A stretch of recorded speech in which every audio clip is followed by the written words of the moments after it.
And we are live. What's going on, everybody? We are going to be playing some Battle Brothers today. Hopefully everyone has had a great week so far, and we're going to be doing something a little new.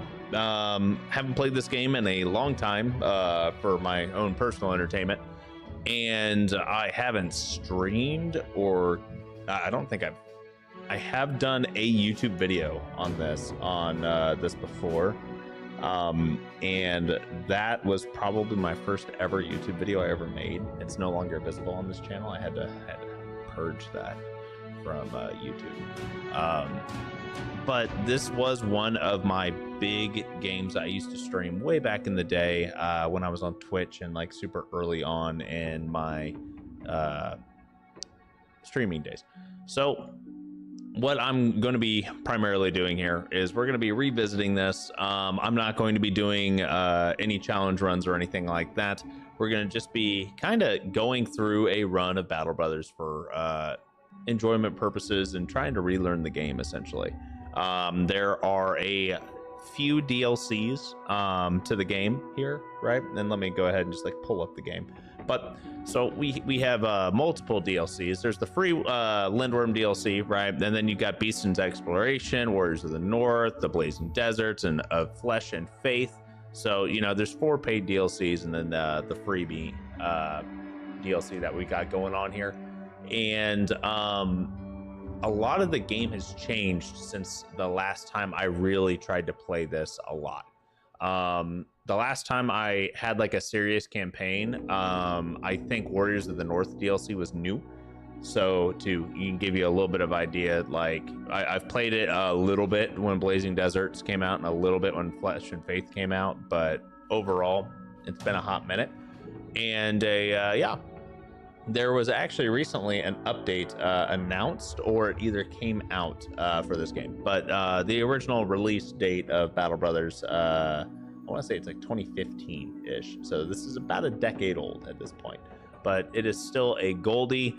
I would compare it to other mercenary simulators like War Tales to an extent. This has a lot more RNG based stuff in it, similar to like XCOM, except it is a hex grid movement system and not a meter movement system. But without further ado, let's go ahead and start a new campaign and have a little bit of fun with it. So I'll kind of just walk everyone through this as I'm going, in the off chance that you guys are new to Battle Brothers. If you're not new, I'm sorry for the refresher, and you can probably skip like the next couple of minutes as I go through the starting options and whatnot and kind of explain things. But basically the tutorial will, you know, it's a pretty easy origin, and what origins are is they're essentially starts. They're ways for you to custom tailor your campaign to fit your playstyle or to fit a theme. Each origin has its own unique scenario and setting. That game destroyed my ego. Yo, what's up, Bart? How you doing, my man? This game destroys my ego too.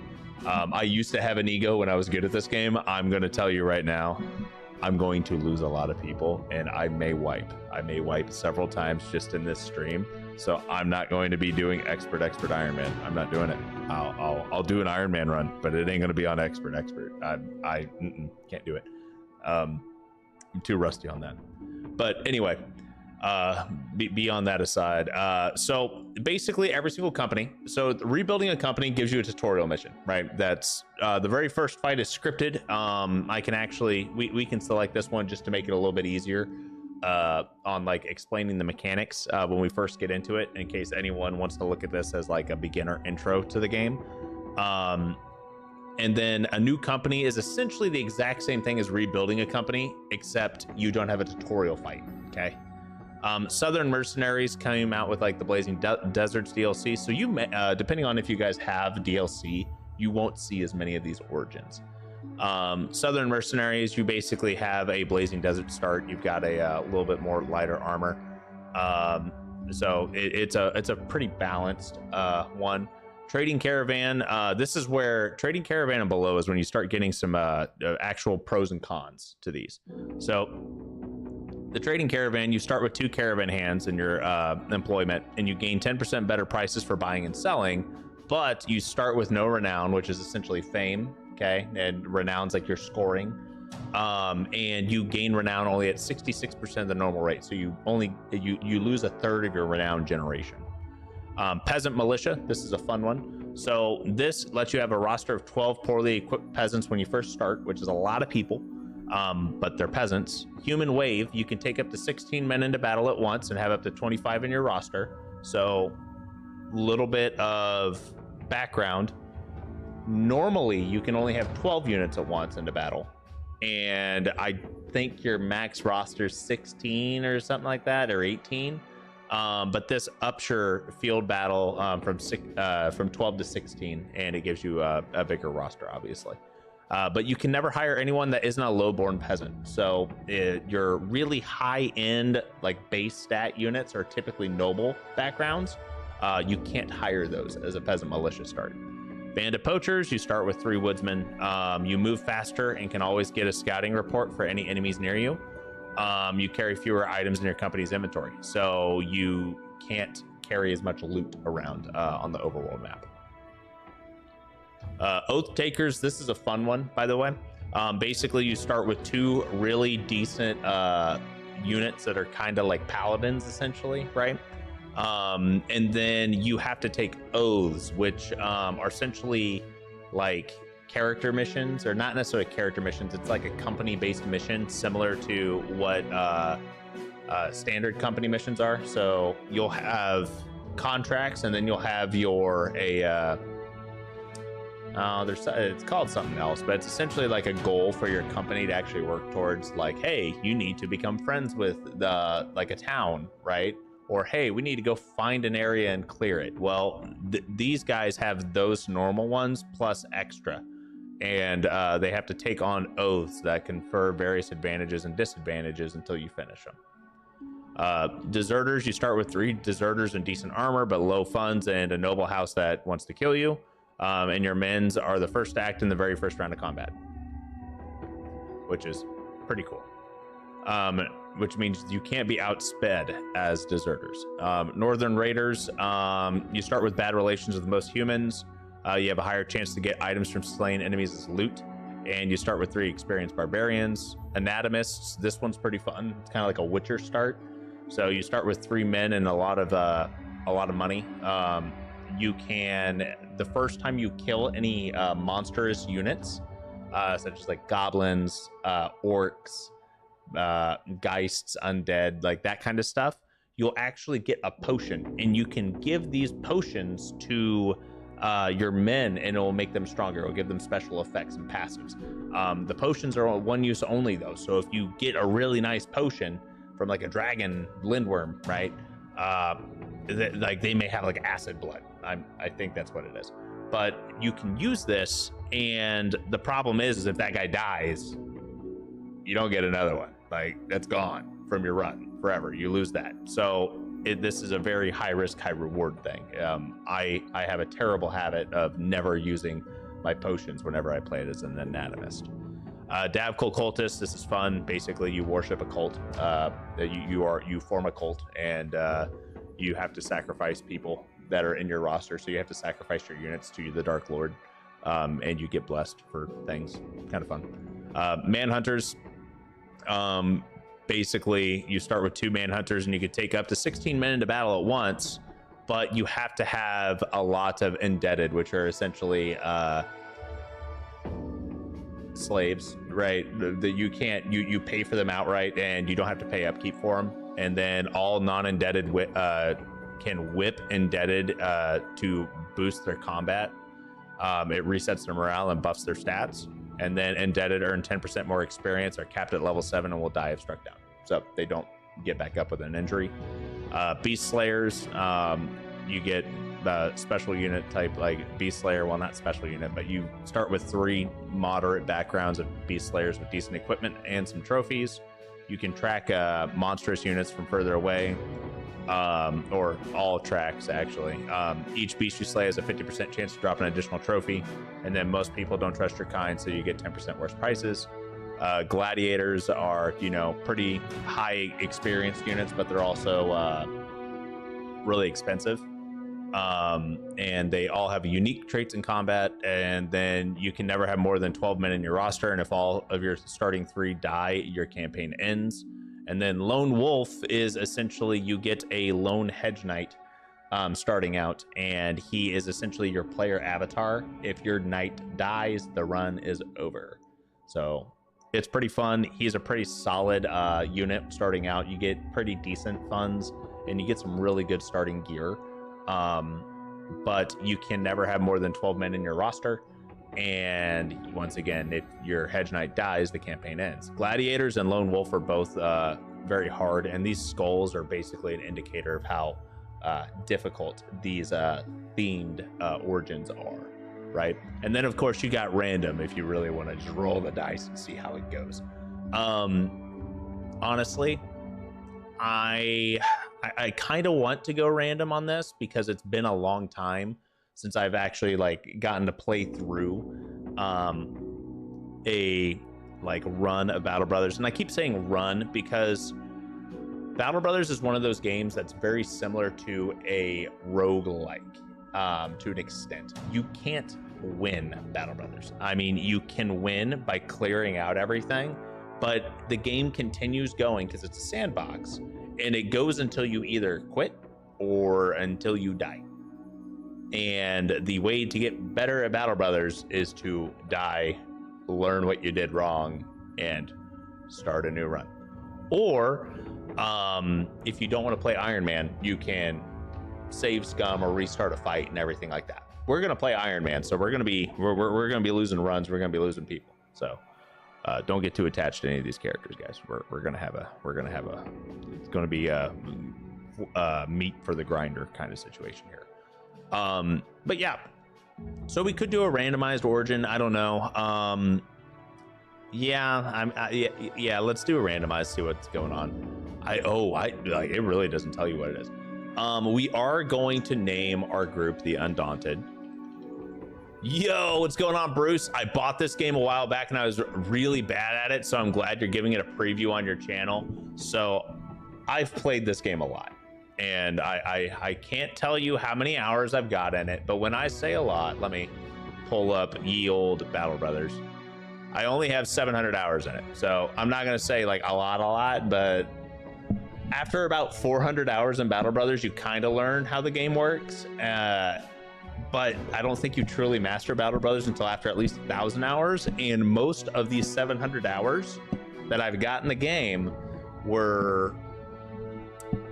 it's been at least 3 or 4 years since I played this game. So yeah, I'm as you would say, rusty, but I can teach you the basics, and we're going to be playing on an easier difficulty. I'm not going to be maxing this out because I know my limits, and my limits when it comes to Battle Brothers used to be up there, but no. If they changed any balancing or anything like that in the past 5 years, which they've released DLC, so yes, they've changed balancing, I'm not going to be good at the game. Undaunted, we'll do a random late game crisis. We'll keep the permanent, we're gonna not have permanent destruction. That way, if something breaks like a town or something like that and gets destroyed by a horde, it'll regenerate over time. And we're just gonna pick our banner and have a little bit of fun here. My favorite banner for this, depending on what my start is, I really like this one, where it's kind of, you know, like the skull and bones and whatnot, but this is more like a cultisty vibe, right? For the Undaunted, though, I like the daggers and the heart. That's pretty good. But I think the best one, I like the crow as well. This one's pretty good, actually. Kind of wish there wasn't like a lamp here, but something else. But I'm okay with this. This one's not bad. We're gonna use this. We're gonna use this one. A bloody hand grabbing the blade of a dagger with a skull at the top, some fur and a chain over it. That's our banner standard, guys. So we're gonna go with that. So map seeds, real quick. Obviously, Iron Man's Iron Man. You get one save. If you wipe, you're dead. I'm going to try really hard not to wipe. too much, okay? And we'll go over everything else in here too as well, right? So map seed, your map seed determines where your cities are, okay? It also determines the stats and the perks of your starting brothers, okay? So each unit, like they call it your starting bros. Your origin affects what your starting bros are as well. So if you guys were to copy this map seed, okay, and have the same origin start as me, you will have the exact same starting brothers as well as the same map. If you choose a different origin, you will have different starting brothers but the same map.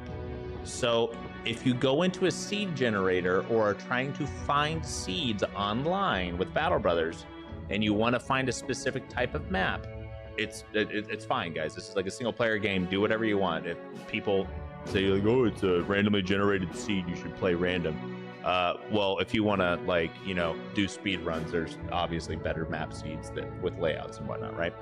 An unexplored map just means that you literally don't even know where towns are. But basically, if you want to give yourself some good starting units, you can look up map seeds for decent map layouts or for decent starting brothers or even both, and plug that in to make your run start at least the very start of it easier, and as well as make it easier for you to navigate throughout the map. So that's why it's really important to understand that map seeds more than just the map, but it also affects your starting units, because your tutorial company, like rebuilding a company scenario, will be different from a lone wolf start. Like they're completely different. The brother stat, not the stats, but the perks are going to be different. Economic difficulty is essentially the buy and sell price of things. It's kind of, it makes it a bit more tedious, of course, right?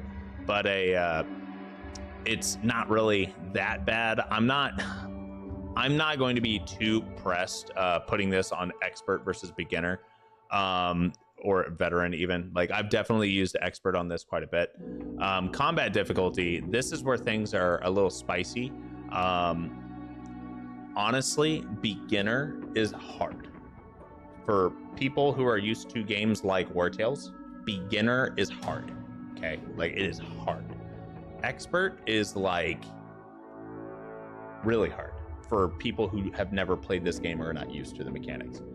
I am going to go veteran, which will give me enough difficulty. It's not going to be beginner, okay? And I'm going to start with high starting funds, okay? So if you want to make it harder and you can do low starting funds, I don't care. High starting funds gives you, like, obviously more funds to where you can buy weapons, armor, units, and it really helps you out in the beginning. And honestly, if you just want to make the early game grindier, because come late game, this right here doesn't matter at all. You can start with 2,000 crowns or 500 crowns. By the time you're 200 days in, it's not going to matter. You'll already be way past that money and everything like that. So this is just how quickly you want to be able to get up and running, or how quickly you want to be able to get better gear. But that's my opinion. I know there's going to be a lot of guys out here that say, well, if you don't play expert low, then you're not good at the game. I'm going to straight up tell you, I'm not good at the game anymore. And I'm going to do a lot of dumb stuff. And it's okay to lose at the game, okay? So without further ado, we're hitting the start button. Lone wolf, and I'm going to laugh. I'm not... Fuck. This was the one that I actually didn't want. Like, I like hiring good backgrounds. That's okay, though. Peasant Militia is fun. If you guys have ever seen the Red Army, like ever heard of the Red Army in, you know, World War II, that is this. Here we go. We're just going to throw people at it until we win. Okay, this is actually a really strong start if you know what you're doing, but a lot of your units are going to be garbage. But that's okay, because we're going to learn a valuable lesson here. We're going to learn that it's okay to lose units, and we're going to learn really quickly, because there's going to be a lot of dead units here. But yeah, the Peasant Militia. Hunt down bandits, ward off raiders, trap wolves attacking the farmsteads, all in a militiaman's work. And if more is asked, then there's simply more to answer. All to keep your home of Sandberg safe. when a nobleman called on you, and your group of ad hoc fighters took to the field in a battle between highborn. You didn't know their names or their quarry, only that one mustered you and your men to the field. And so there you went. Unfortunately, a low-born man with a spear and shield is little more than a peasant with misgivings of warriorship. Your militia was used to hold a contingent of enemy knights in place, while your own side's archers rained hell from above, hitting knight and peasant alike. After the battle, you and your men fled the fields for good. You took up arms as sellswords and swore to one another by blood pact that you never have a highborn in your company. A mercenary band of motley men, and that is that. We are our own lords. Okay, so that's basically it, right? And to give you an idea, oh boy. All right, so there is so much to unpack when we're first looking at this, right? And like I said, and as Bruce even mentioned, there's some things that we need to do like an introductory on, right? So I'm so sorry for anyone who's watching that already knows all this, but I'm going to go through this almost in too much depth for a bit. Yo, what's going on, Sean? Just a quick hi before I knock out. Hope you're keeping well. Thanks, Sean. I appreciate you, buddy. Hope you're doing well too. So, when it comes down to your characters, okay, if you hover over them, all right, it'll tell you their level. You can also see their level and their experience points here. It'll tell you how much you have to pay them as well as their morale. Burke the Swine is eager, and yes, just in case anyone's wondering, you can rename people and you can give them titles. You can do all this. There's customization. You can change how they look. You can do all that. You can swap out all their gear. It's all fun. There's a decent amount of customization. Not as much as like Crown Wars or anything like that, but there is customization. So hovering over, you get your daily wages as well as whether or not they're fighting or if they're in reserve. Okay, and this right here is your formation. This is how your units are going to spawn into the field. If I want this guy who's injured, he has light wounds, and has no weapon, right? I don't see a weapon in his hands. This guy's got a pitchfork. This guy's got nothing. If I want him in the back line, I drag him back here, and then I can like rearrange how people are, right? If I want a net in the back and I want the guy with the shield and with the axe and the buckler up front, I can do that. If I want the loot way over here and spawn by himself, that's fine. Each one of these little silhouettes is corresponding to a hex tile in the map when you first load in, okay? So this guy will be 2 hex tiles away from this guy, all right? Now, your front line and your back line, due to how hexes stick together, are going to be off-centered. It's like a half step. So I really want to say your back line's a half step to the right. So this guy will actually be, it'll almost look like he's right here, right? When we load in, but if I put him right here, it's going to feel like there's a really big gap. So like that's kind of how you have to think about the formation. All right. The little ones on Easter holidays. So a lot of Uncle Visits, Park Farm, Oak, Beach, been a good laugh. This game reminds me of Settlers. I don't know what game that is. But this is like loading formation. If anyone gets hurt or anything like that and you don't want them in the fight, you can put them in reserve. If they're not hurt and you leave them in reserve for too long, their morale penalty will, like, they will have a morale penalty, unless there's a specific thing that pops up and says otherwise. Okay. Let's look at an individual unit breakdown now. Okay. Your top stat, here's your melee skill. This is your raw percentage to hit. The way melee and range skill works is it's a base percentage to hit chance, and your melee defense and range defense are base percent, essentially subtraction to your enemy's melee skill, right? So we're going to use this as an example. Let's say Burke with 53 melee skill is attacking someone who has 4 melee defense. He will have a 49% chance to hit, unless there is a special ability. For example, like Impale here, which is his base attack with the pitchfork, has a 10% bonus chance to hit. However, if they're within 1 tile, it has a negative 15% chance to hit targets directly next to them. I know that's a lot to unpack. I'm sorry for just knowledge dumping here, guys. Trying to give you somewhat of a rundown. Obviously, HP is HP. When that hits 0, they fall down in battle. They may die. They may only get permanently injured. Who knows? You'll know after the battle. Now, if their head comes off, they're dead, by the way. There are lethal wounds. If you see their head get caved in by a mace, they're not going to get back up unless they get raised as a zombie. By the way, actually, no, they won't get back up even as a zombie, because a lethal blow like that, you ain't getting back up. Action points, these are base 9, unless you have a modded game. These will always be 0 out of 9. Okay. Fatigue, this is how much stamina you have, essentially. You regenerate 15 a turn unless you have a modifier such as asthma, which reduces the amount of fatigue you regenerate, or iron lungs, which increases the fatigue you amount to generate. And wearing heavier armor, or wearing any armor or any weapon, actually has a fatigue cost. So he has 100 base fatigue. Okay, this pitchfork requires takes 14 away. Put the pitchfork on, we're down to 86. This helmet has a fatigue cost of 5. We're down to 81. See how it works? Cool. Armor is these two. We have head armor and chest armor. Cool. That's it. There's no gloves, there's no legs, there's no nothing. You get 2 armor slots. And sorry that my face is in the way of the pitchfork here. I promise there's a pitchfork here. You can kind of see it. It's a 2-handed weapon. I'm glad you're breaking it down. The game doesn't have much of a tutorial. It doesn't at all. And I can easily do a tutorial video on this, but I'm kind of turning this live stream into somewhat of a let's play tutorial as well. But okay, next up, so you've got armor down here, right? HP's HP, it makes sense. Fatigue's fatigue, we went over that. This is your current morale, okay? The more full this gauge gets in battle, you get buffs. You get stronger. Your units will gain bonuses to attack, defense, all sorts of fun stuff. When this gets lower in battle, you get debuffs. Keep your morale high. If your morale goes low, you have a chance to start routing. If you rout, you cannot control your unit anymore. If they are in the middle of routing, you lose that unit's ability to move, and essentially it's going to continuously try to run away.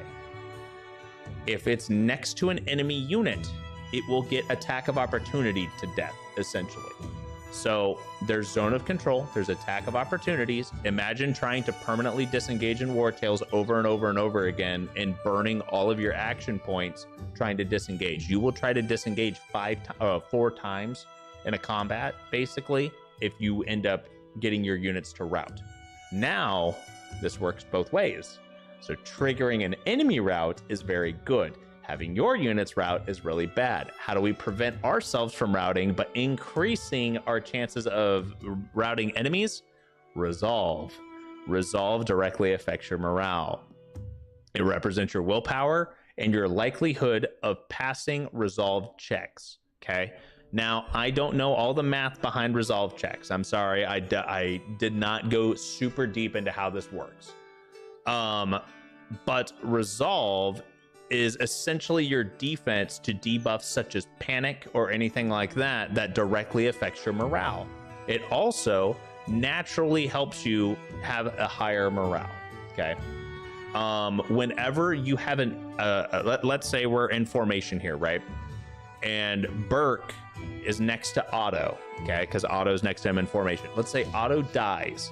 Whenever a unit in your company dies, it causes a morale check on everyone around them.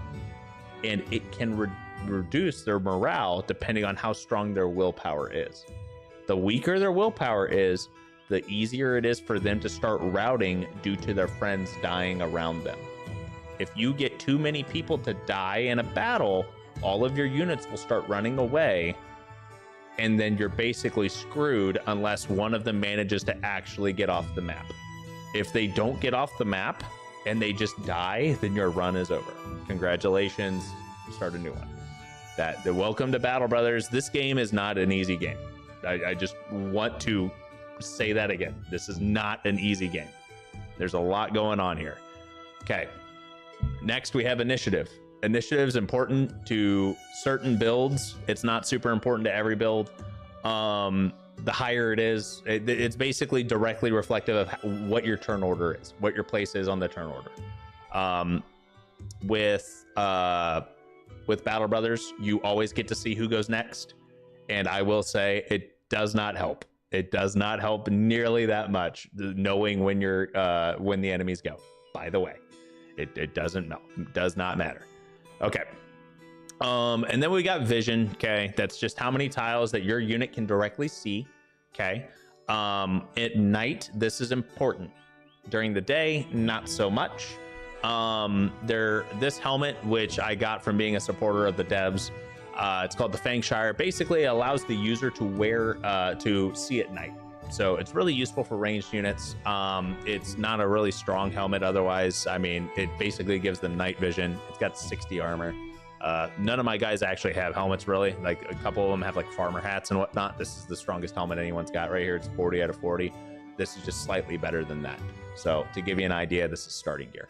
But yeah, cool. Now let's look at perks. So everyone's got a different background. I need to move my head. Everyone's got a different background. Okay. And essentially we have, backgrounds will have different base stat ranges. Okay, so there's some good backgrounds and there's some bad backgrounds. We are a peasant militia. We don't really get to, beggars can't be choosers here. We're gonna have to hire a bunch of really trash people, and it's okay to hire trash as long as you're aware that they are trash. It's fine. Don't get too attached to trash. But yeah, so day tailors, farmers, caravan hands, all of them, like shepherds, poachers, that's what we got here. Now, what do these perks, these other circles mean, right? Gluttonous. Well, that means that this guy eats more, right? He just eats more provisions. Okay. This guy's quick. He has 10 more initiative than what he typically would if he didn't have the trait. Okay. This guy has eagle eye, so he has an extra vision. And this guy is strong, so he gets 10 more fatigue, and he's tough, so he gets 10 more hit points. So this guy is actually really good. Oh, I missed one more really important thing that I'm going to explain at a later time. I don't need to go too much further into this. But yeah, basically, what I need to do is I need to assess what units are good and which ones are bad. Halstein the bear is actually really good. I'm just going to set him off to the side real quick. Burke the swine is... he is okay. I mean, he'll do. He's not going to be great, but I mean, I can make that work. Otto is not that good. Torvald is not that good. Man, why? I can make him viable. He'll be like a shield wall guy, but he's not super great. I mean, he'll be a shield wall with hybrid with like a throwing weapon. That guy's gonna be just fodder for the most part. Fodder. Yeah, a lot of these guys aren't gonna be super good. This guy's gonna be pretty good. He's gonna hit pretty hard. This guy's got pretty good starting attack and whatnot, but otherwise kind of mid. And yeah, we have a lot of really mid dudes, but we've got about 5 guys that are like workable. Okay, so now that I've got my guys sorted through between kind of fodder versus not super fodder, like these are the guys that I want to at least try to build around, right? I want to make sure that I'm like I know what the difference is. What a lot of people will do is they'll rename, they'll give them a title of a specific role or something like that, right? We don't need to do that, but that's something that some people will do. But let's go into a town and actually start getting into this, right? So here's your town. There's different types of towns. This is a small port town. We have access to a harbor. Okay. Harbors will connect to any other harbor on the map. And let's actually look at the map. So this map isn't terrible. We have a harbor here. and the harbor will connect up to here, which is Sand K, which is also has a harbor. I'm 99% sure there's a harbor here. Yeah, there is. So this means that we can quickly travel from here to here for an amount of crowns. Okay, this is a very big map. Okay. Oh, and is there a harbor way over here? Or do I have to walk there? I think I have to walk here, don't I? Yeah, I have to walk there. That sucks. But this is a pretty big map. And there's a lot of gray area, which is like fog of war. Okay. There's undiscovered locations that you will only see once you get close. Okay. So there could be a dungeon right here on this mountain, right where my little shoe is. I don't know how big that is. Let me see if I can can I make my UI bigger? Let's see here. My UI scale is already big. Never mind. Okay. So right here, there could be a dungeon. We don't know until we go there. All right. So that's kind of how that works. Every town has specific buildings on it, or has buildings on it that will indicate what it has, what kind of resources there are. Okay. So Deichstadt is and this is like a German-based company, by the way. So a lot of these are going to be based off of German folklore. And that all of your names are going to be fairly Germanic, by the way. So Deichstadt is it's like a rich city. Okay, so this is like a richer city, like a trade city. It has a herbalist grove, it has an amber pit, and it has well, that's just a militia barracks. But it's got fishing huts. So this place will sell fish as well as amber, and it'll have a decent amount of like meds, right? Well, let's go look over here. Granny Fest. I don't even know how to pronounce these things, guys. I can't even pronounce English, let alone whatever this is. But basically, they have ore smelters, so they're going to have a higher amount of like tools and whatnot, right? And like high quality gear. And they also have a blast furnace. So basically, it's going to be really good and high quality weapons and armor will be sold here. And it does look like there's ruins of something else that was here, but this will get rebuilt eventually, but I'm not entirely positive what it is. Yeah, I can't tell what that is.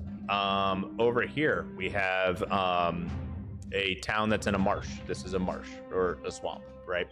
And there are 2 peat pits, so this place would sell peat as like a trade good, right? So like you have to kind of take a look at the map and really get an understanding of everything that's here, right? Like goat pens, they're going to sell goat cheese and whatnot. This is a salt pit or a salt mine, so they're going to have salt as a trade good. It's that kind of stuff. There's a winery here. There's some dye makers, so they'll sell a lot of dyes at this richer city. But this is essentially how you want to take a look at the world map, okay? One of the easiest ways to make money in this game is to actually run trade goods back and forth between different towns, and essentially, and you'll get better prices depending on your relationship with those towns. So if we went to Rothstadt, okay, and we became friends with them, we'd be able to buy dyes from this town cheaper than if we weren't friends with them, okay? So you can buy dyes pretty cheap from here.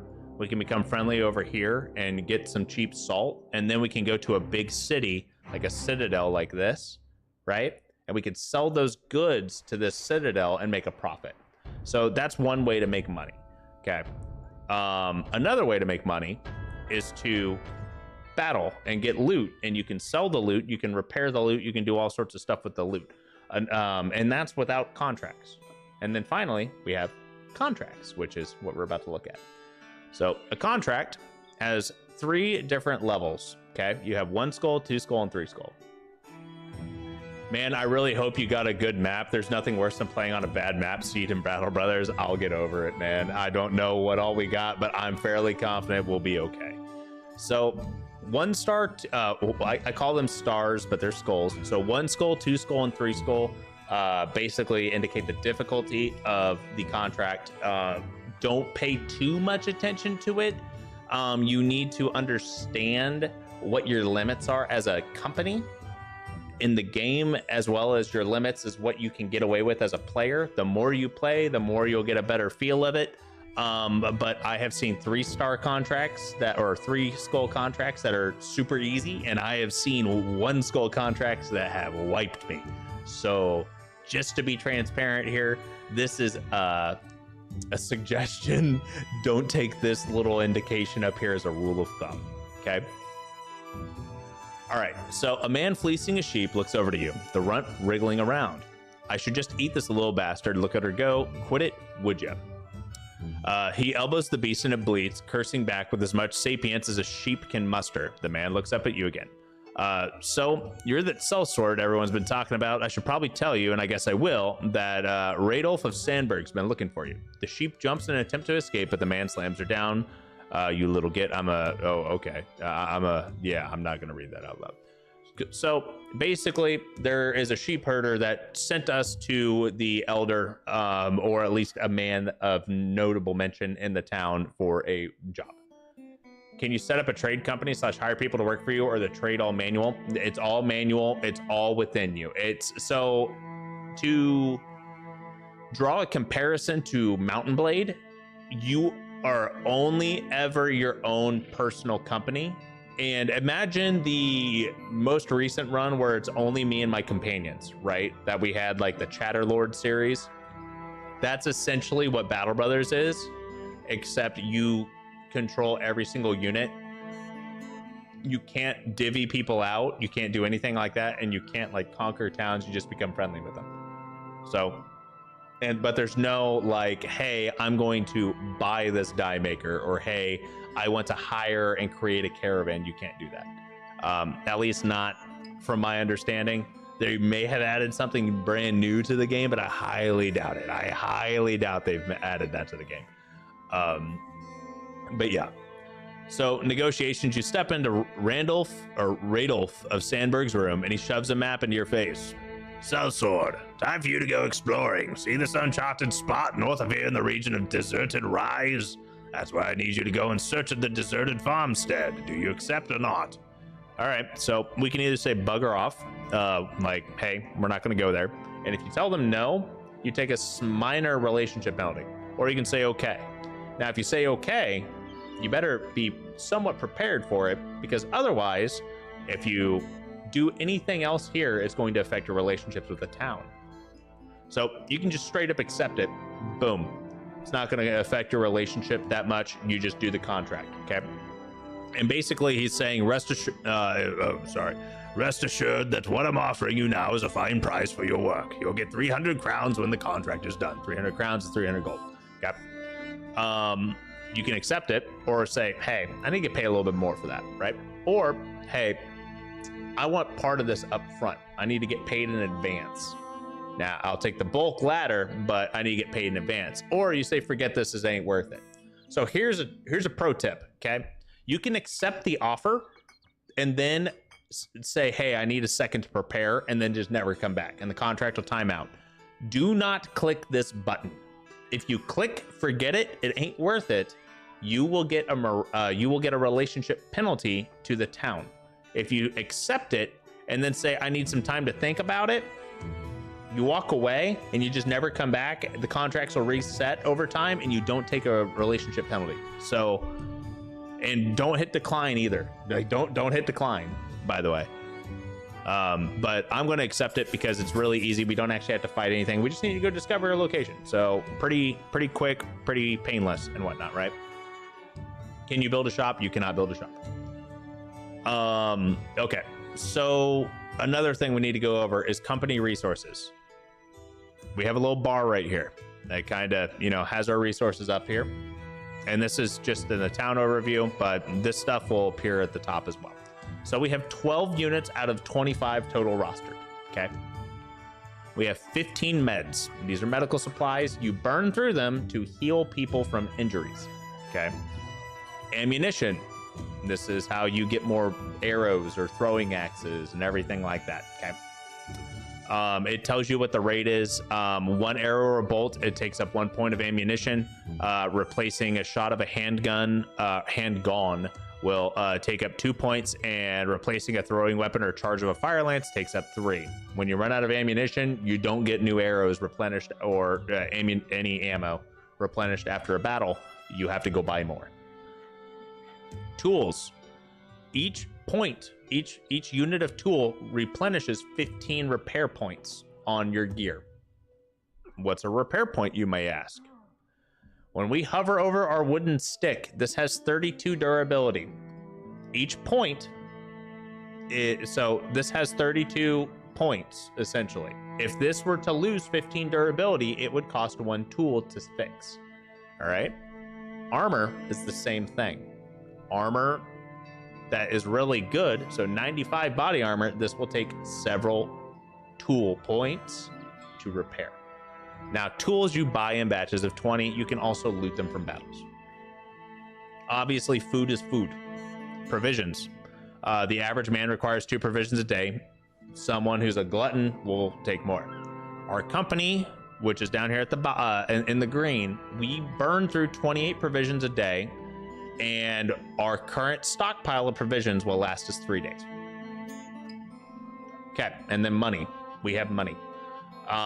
We pay out 104 crowns a day for everybody's pay, because we pay on the daily here. And we have enough money to last us 12 days. That is what this means. That's our company resources are up here.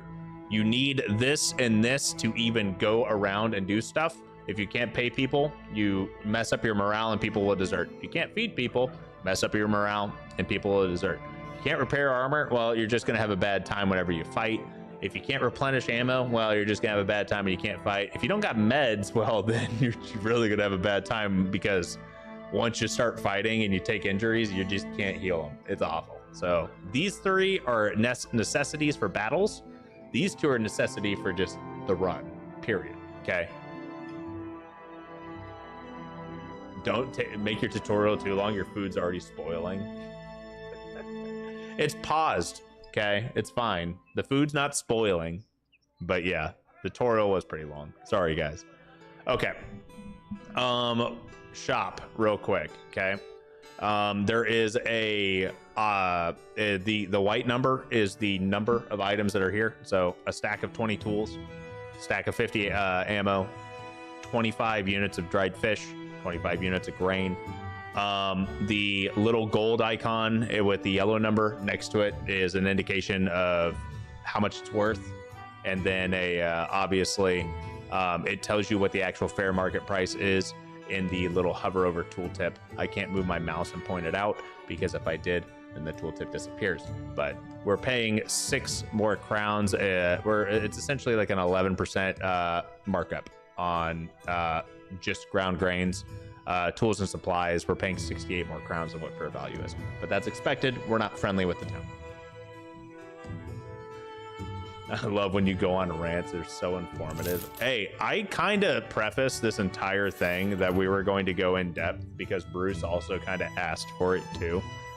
So we went like super hard on this. It has literally been an hour of me going into a basic tutorial. I am so sorry for anyone who actually wanted to see gameplay.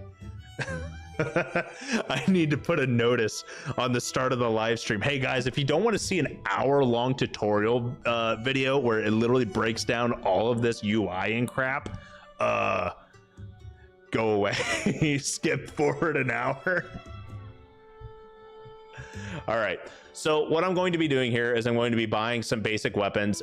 These are at lower durability and they're cheaper.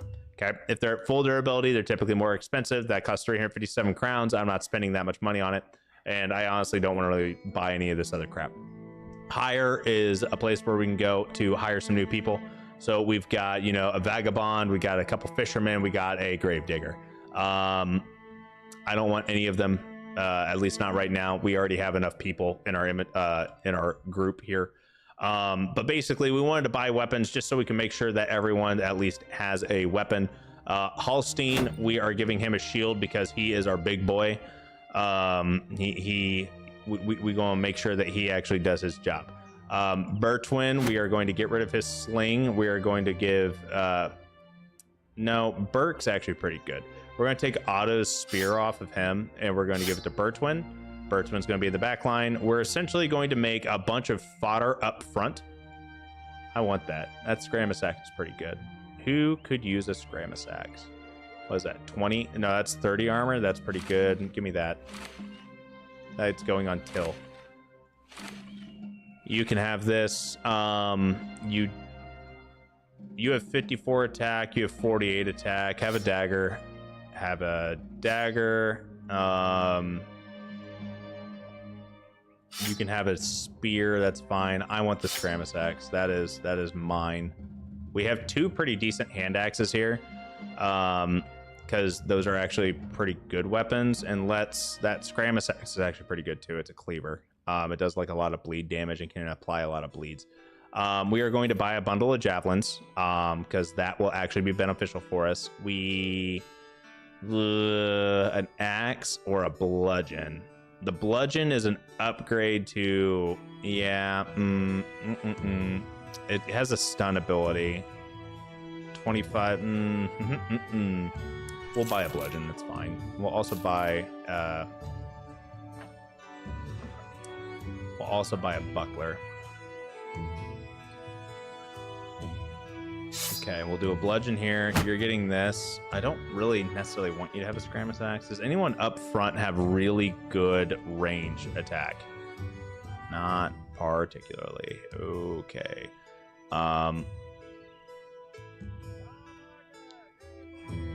Okay. You have 40. Okay. We have 46 with Steinar. Okay. Steinar, we're going to give you this, and we're going to put the hand axe in your, okay, 46, 41, 49. Ooh, hold up. We're swapping this out. You're going to have the javelins, and you're also going to have this. You're going to keep your hand axe. There's big brain moves coming, guys. I promise. Kind of. I promise that there's kind of a big brain move coming. And we have a ton of fodder. People are going to die. It's going to be great. Cool. Whenever we get into a fight, people are going to die. There's absolutely no way we're going to get away with like no deaths here. Okay, so we need to go to the deserted rise. All right, so the map has areas that are named, like this is Valeshire. Okay, deserted rise, I hate to say it, I actually don't know where that, okay, deserted rise is over here. Okay, so around the region of the deserted rise, and it's to the north of here. So it could potentially be here. It could potentially be over here. It's in either of these directions, but we're going to go. Okay, we found it already. It was right here. That's super quick. Easy way for us to get paid. So we're going to head back, get our 300 crowns, and we're going to move on. We don't need to stay here. We are leaving. We are leaving, and I want to go to a town that has better gear or better stuff, right? We want to be up here next to Rothstadt and whatnot. There is not a quick way of getting there. The quickest way for us to get there is to, can we go to Jedense? We can, but we can also just walk there. So that's what we're going to do. We're going to walk. We could find a contract to do like a caravan guide or something like that, and we would have to follow the road and like protect a caravan. That's kind of a trap, but you do get paid pretty well for it. Deserted Farmstead has a few armored zombies as well as some regular zombies. We could probably take that on, honestly. It would be, we would lose units 100%, and we don't necessarily have a ton of fatigue to handle it, so I don't want to do it. And I'm a very non-aggressive player in this game, so that's something that I'm just kind of going to try and avoid, is take on too many gambles right now, because I don't feel like wiping on the very first fight that we have, because that is something that can happen.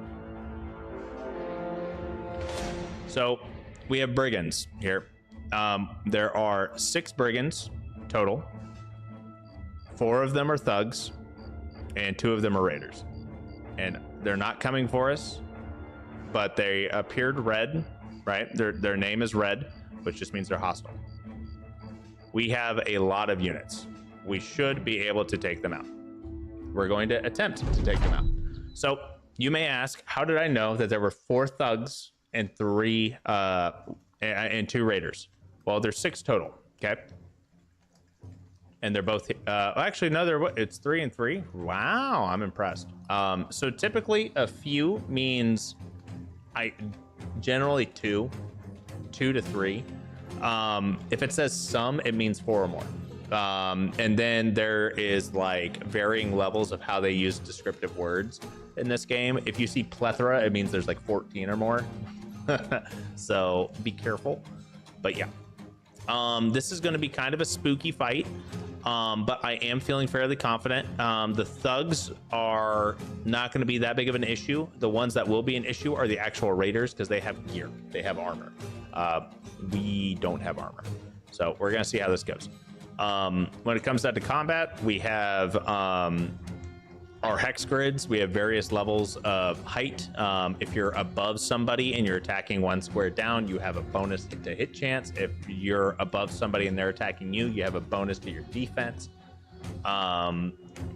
If you're like these bushes, you can't move through them, so you can't attack. Like you can't, no one can stand here and attack you, so you can use it to kind of help block and make choke points. Same thing with trees. Yeah.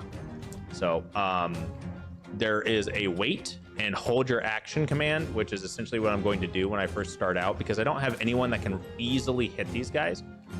We have like an 18% chance of this sling, right? Like this is a terrible, we have an 18% chance of hitting the guy that's closest to us. And everyone else is like single digits. And the minimum chance you have to hit somebody is 5. The maximum amount of chance that you have to hit somebody is 95. And I need to move my face again. So I'll move my face. But yeah, that you're basically rolling a D20, or rather a D100, and you get a 5% chance of hitting or missing no matter what, guaranteed. But we're not going to attack until these guys move up. We got to get closer, and this is going to be really painful for us because we're not very accurate. We have a lot of very weak units, essentially, right? So we can move 2 squares and then attack. And we missed at the 40. Okay, that's fine. Unfortunate, but fine.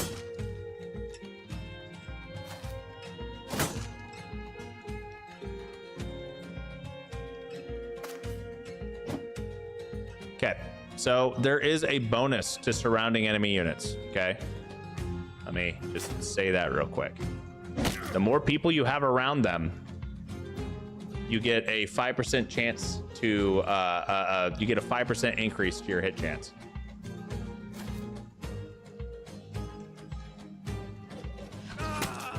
Oh, we got a headshot on that guy. So we killed a thug right off the bat, which is kind of nice because that helped trigger some morale, and we got that guy's armor down, which is good. We're actually going to go ahead and throw a net on this guy here who's got the 2-handed hammer because he scares me. And we're going to work on slowly surrounding these guys. We are going to try and hit this guy with the 52%. We didn't get it. That's okay.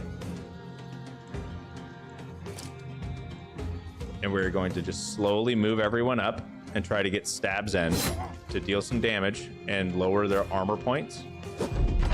And maybe get a lucky hit or kill. And hopefully we don't die. And we lost a unit. Okay. We almost lost a second unit already.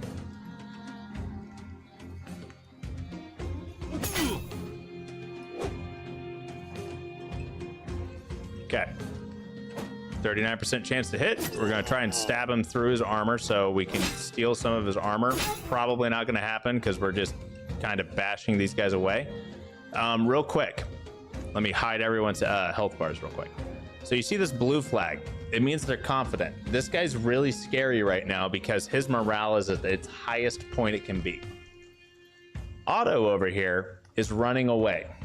That is what fleeing means. That the bigger the white flag gets, that means that your morale is lower. Okay. If you have a little bit of a white flag, you're wavering. Okay. You have a bigger one, you're breaking. If it's full mast flying in the wind, white flag, you're running away.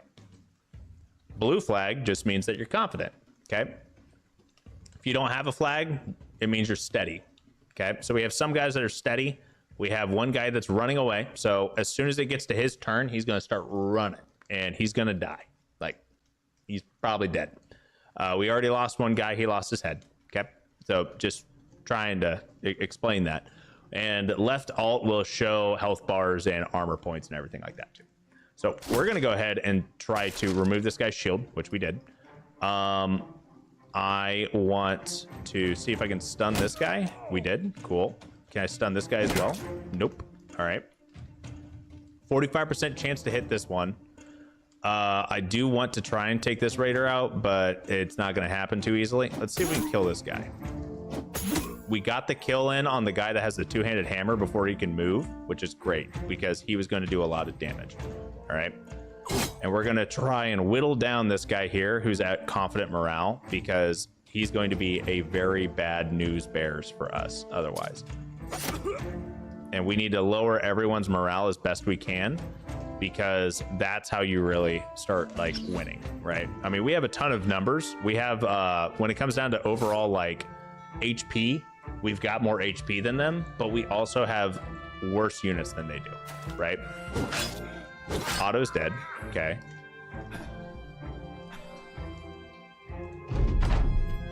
Puncture time. If I had more daggers, I would have punctured the hell out of him. I tried to puncture. I did puncture like once. That was about it. Okay.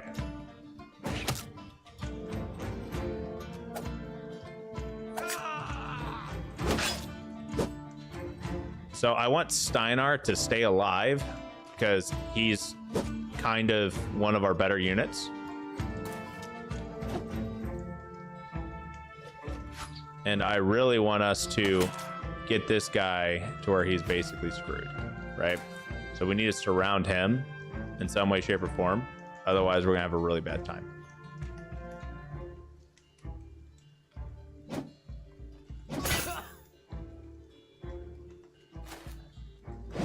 Damn, I didn't get the stun off. That's tragic.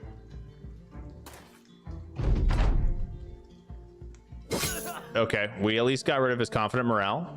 All right, we're getting somewhere. We're doing some damage. We're going through his armor pretty well.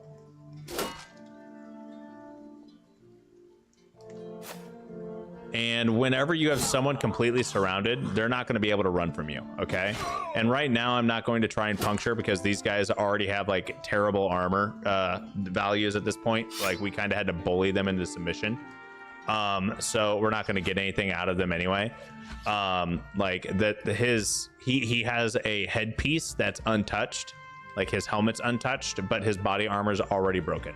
So there's not really a point in doing puncture, which is an ability that you get on daggers, which essentially prevents them from taking. Yeah, it basically makes it easier for you to keep the armor. So we went through battle summary. We lost Otto and Torvald. They both died. Torvald took 68 hit points of damage. Otto took 158 hit points of damage. Torvald got 8 experience before he died. Otto got 38 experience before he died. The way experience works is whenever an enemy dies, everyone gets a portion of that XP. Okay. However, if you get the killing blow, you get a bonus to that XP. I think I really want to say 80% of all XP is shared, but whoever gets the killing blow gets like 20% of the unit's overall value XP. But you have statistics and then you have your loot. So we did get a good helmet out of that. We got 3 short swords, a falchion, we got a knife, we got a couple shields, we got ourselves our hammer, a couple ammunition, some tools, some money. We got some stuff. So all in all, that was a good fight. We got rid of a couple of people that honestly weren't that good of units, right? So we have less people to feed, we have less people to pay, and we got stuff from it. So in my opinion, that's a success. So I'm okay with that.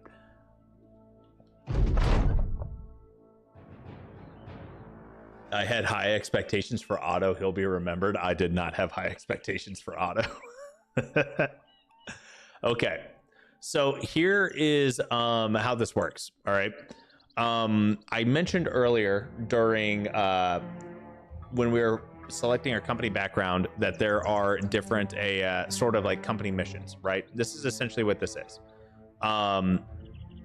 we have especially something that we need to do. We need to gather 2,000 crowns for making a battle standard, which is important. You know, we need to increase our renown and buy and sell 25 items of trading goods, which is something that we probably will do as well. Establish ourselves as mercenaries to complete 8 or more contracts, or defeat 5 packs of roving beasts. I'm actually going to do the 25 items of trade, which is fine by me. And what is this called? It is, oh, it's just called a task. Oh, it's an ambition. Right, it's called an ambition.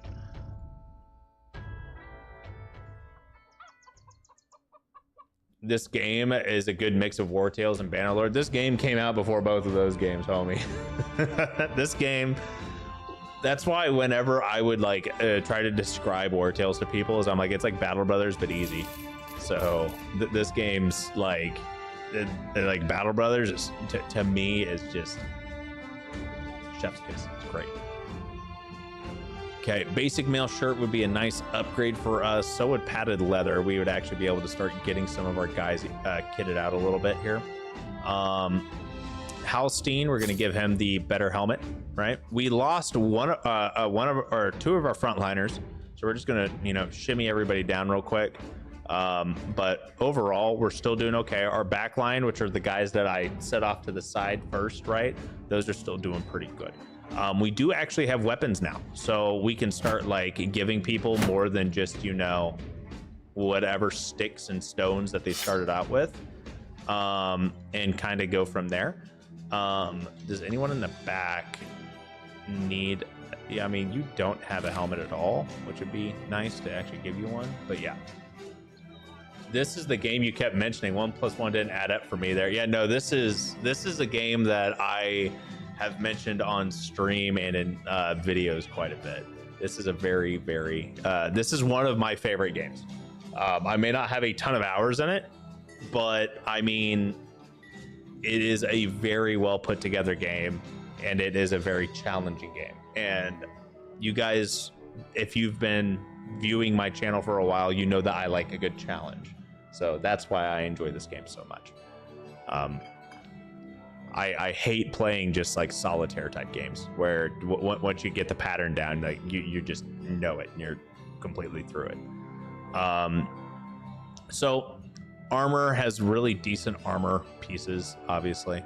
And then we have a weaponsmith that's got pretty good gear. I'm obviously not going to be able to buy any of that. A lot of it's super expensive. And we have a butcher. Butchers are pretty decent backgrounds. Farmers, I really like farmers in general. They're actually really good units. But we're not going to hire either of those. And the marketplace is honestly probably one of the better places to get gear, just because it's going to be cheaper than if you go to a armor smith, okay, or the armorer for it. We are going to buy. So I really like buying padded lamellar armor, or leather lamellar armor, which is this kind of armor. We actually started off with some. It's pretty cheap, and it actually gives you some pretty decent early game protection. I don't think I remember seeing any at the armor. Oh, there is one for 425 or 428, but that's like a pretty big like cost, right? And we can't spend too much money right now because we only have 900 crowns, and we have to have money to buy trading goods and actually start making money. And we also have to be able to have enough to, you know, either hire new people if anyone dies, or like we have a lot of things that we need to be able to do. So you always want to have a buffer of money. You never want to go all the way down. Never spend all the way down in this game. So we can actually buy salt for less than what it's actually sell wise. So we're going to go ahead and buy 2 of them. We're buying everything out here, and everything here is actually cheaper than what its typical sell price is. So that's actually really good.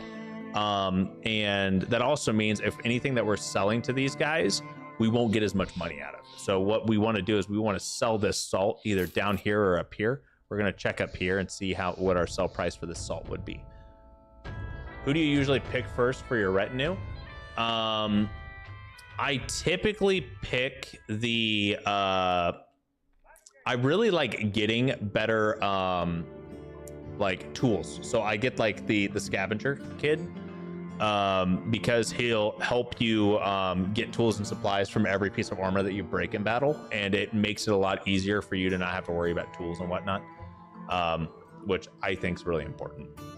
So we bought these for sub 340 and we can sell for 483. So right there, we already made crowns back that we were otherwise like spending. But the dies here are worth 400 and you can buy them for 615. Obviously, that's way too expensive. So we're not going to do any of that. What we are going to do is we're going to look at all these contracts, and ambush trade routes is why all their prices are so high. But what we're going to do is we're going to take a look at these contracts, see if we can do any of them. And we're going to look and see if we can hire anybody. Gerlach the footman, he cost 1100 crowns, 1160. We would only have 3 crowns left. I really want to see what he is, right? But we're not going to do that. He's level 2 though, so he would automatically start off at level 2, which is kind of cool. We have a clubfoot, a refugee here. Well, not a clubfoot, but he's a refugee. We have a cripple, and then we have Dietrich, who is a poacher. We're not going to hire any of those guys. Okay. So Gerlach, a brigand at large who we captured the other day. He wants led an outfit of vagrants. Okay, so we'll get paid 90 crowns in advance and another 340 when the job is done. And we need to drive off the brigands at Brotherhood of the Knife north of Rodstead. Okay, we can do that. That's fine. So this is pretty close by, and we do have slightly better gear now. Slightly, very, very slightly. We are going to give Halstein a knife, and we are also going to give Steinar a knife. Okay. So I'm saying this out loud, so I'm also remembering that our 2 decent units that are in the back have knives.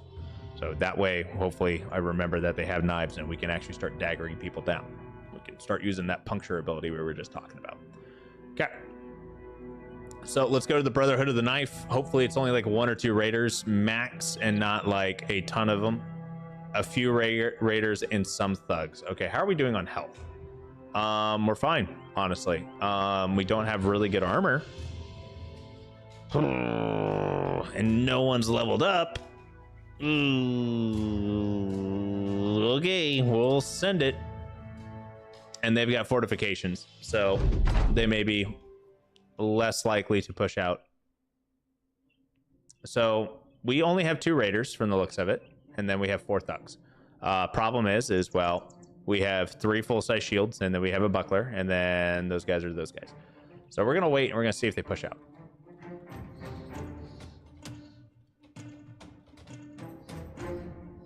They do. Cool. So that means we can wait, and hopefully we'll be able to get a hold of one of these guys pretty easily here, right? And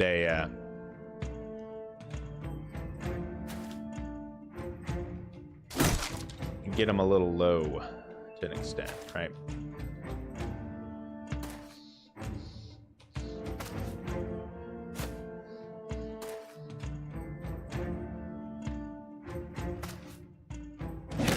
Okay, cool. We got the stun off on one of the raiders. That's actually really good.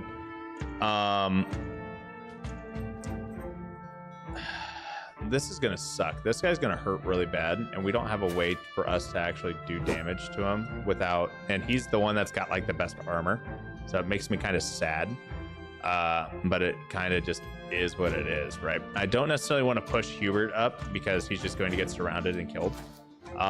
So instead we're going to kind of try and see if we can get some damage off on this guy.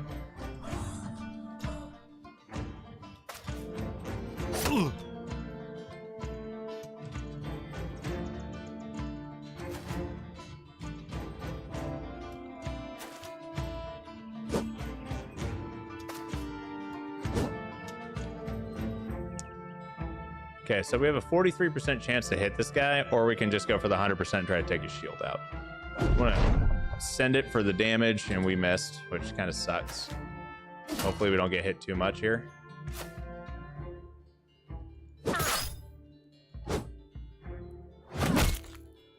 Okay, Dirk's almost dead, but he's not dead. Almost is not dead, so we're still good. Gonna go ahead and take out this guy's shield and do some damage to him. Dirk might die here, but maybe not. Okay, so this guy's bleeding and he's taking a lot of damage. He's got cut artery as well, so I'm feeling pretty good about that. Let's see if we can go for a headshot here. Okay, we got him stunned again. Tried to go for a second stun, did not work. I really want to take this guy, this two-hander out. This two-handed guy is spooky for me, all right? They do a lot of damage, and honestly, flail users are really spooky too.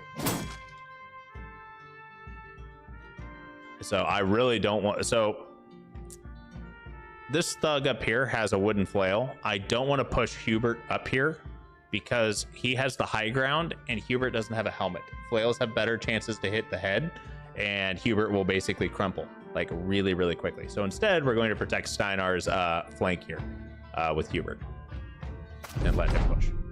And he did. And now we attack. And we at least got a hit.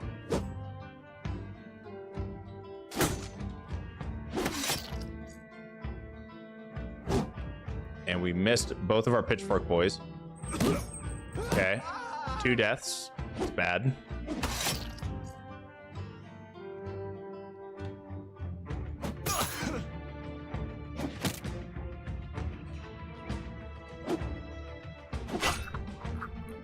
All right, we're starting to actually kill these guys, which is nice.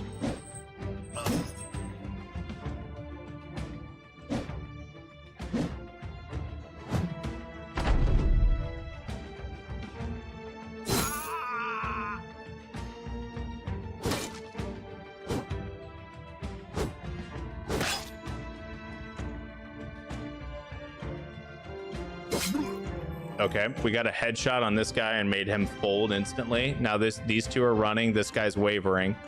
So we can push our advantage here and start kind of farming these guys a little bit here, right? Bertwin, we're going to swap you out to your polearm, but honestly, you're not going to be able to do too much here. So since these two guys are running, right? I don't need to worry about them dealing damage. This is the guy I need to worry about now. So we need to do as much damage to him as we can. So hopefully he doesn't kill another one of our guys. And we got lucky. He did not kill anybody yet. Okay, and now he's dead, so he can't kill anybody. And now we're going to chase this guy down because I want him dead. I want the loot. You give me the loot and that XP, that sweet, sweet XP. Remember, there's a bonus for getting last hits. So these guys are worth killing. Always worth killing. As long as you're not going to lose any units to dying from like a damage over time effect or something like that, always worth killing. Boom. Fritz is still alive. He's just missing a nose, by the way. So he survived. Dirk's dead. His head is caved in. That is what that is. But Fritz is alive. We also gained 4 levels here, which is kind of cool. And we're going to just go ahead and continue here. We're going to take all the loot and head back to town and collect our money. So we traded 1 guy and a permanent injury for 340 crowns and some XP. So I'm okay with that, and some loot, right? So they no longer have ambush trade routes, which is pretty good. Which means their prices should be better. Not Dirk, no, go Fritz. Hey man, Fritz is alive, okay? He's just missing he don't look too pretty. I almost want to give him this helmet just so it hides the fact that he's missing a nose. But Fritz is loyal, so he's much less likely to leave me even if we stop feeding and or paying him, which is cool. He is, however, has a severe concussion and he's missing a nose, so he needs to go into reserve for a time being. Okay. Halstein did not level up. Steinar also did not level up, which is really unfortunate because those are like some of the guys that we're trying to feed kills to. Asgear, on the other hand, he did level up and we are going to be able to start pumping his stats up. But first, let's look at his perks. His perks. This is the bread and butter of Battle Brothers, everybody. And this is where I'm going to start going on another ranting spree. Each perk, each level of perk comes at a higher level. Okay. That didn't sound right, but anyway, let me explain. These perks are the only ones that you can have when you only have one perk point. When you have 0 perk points invested, okay, this is the tier that you have access to. Once you invest 1 perk point, you will gain access to the second tier. Once you invest 2, you gain access to third, 3, 4, 5, 6. Okay, the maximum level that your units will hit. Now, I say this, the soft maximum level that your units will hit are level 11. Okay, that gives you 10 perk points because you start out at level 1. Okay, you gain 10 perk points to put into here and build your unit.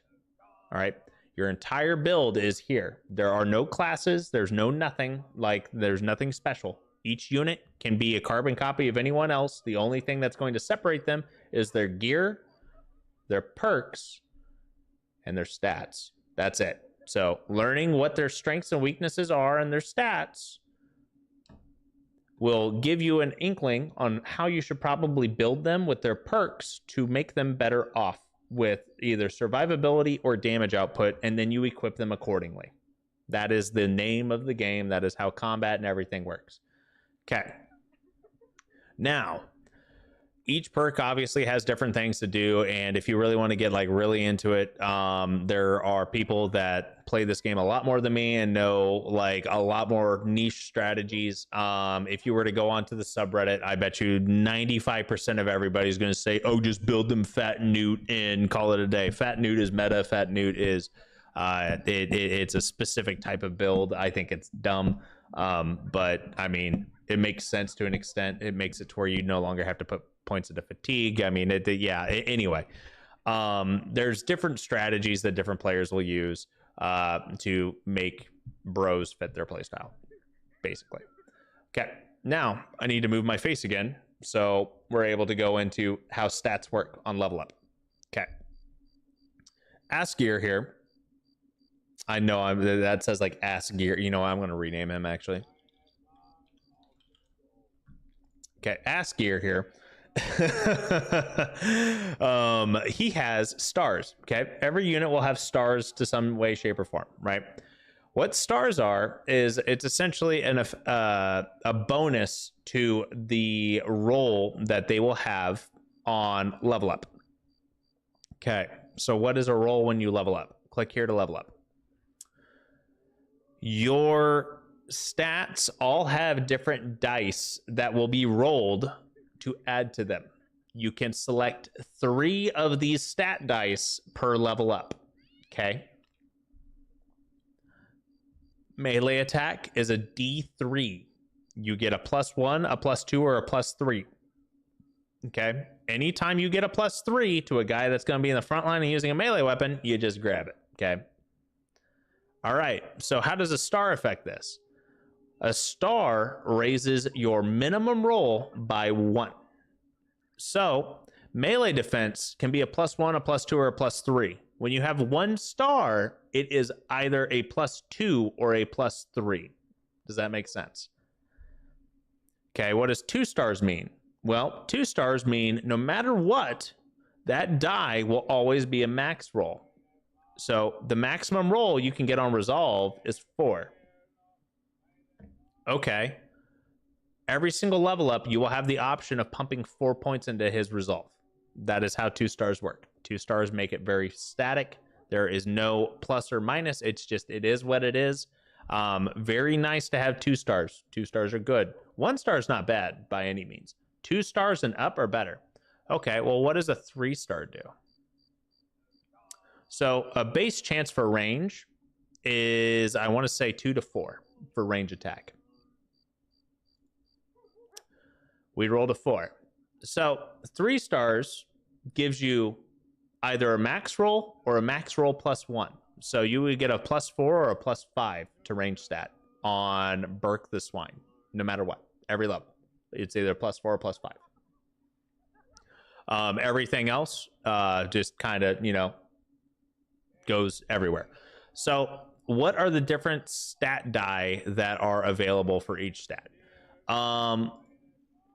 So you have a D3 for melee skill. You have a D4 for range skill. Your melee defense is a D3. Your range defense is a D4. Your initiative is either a D4 or a D5.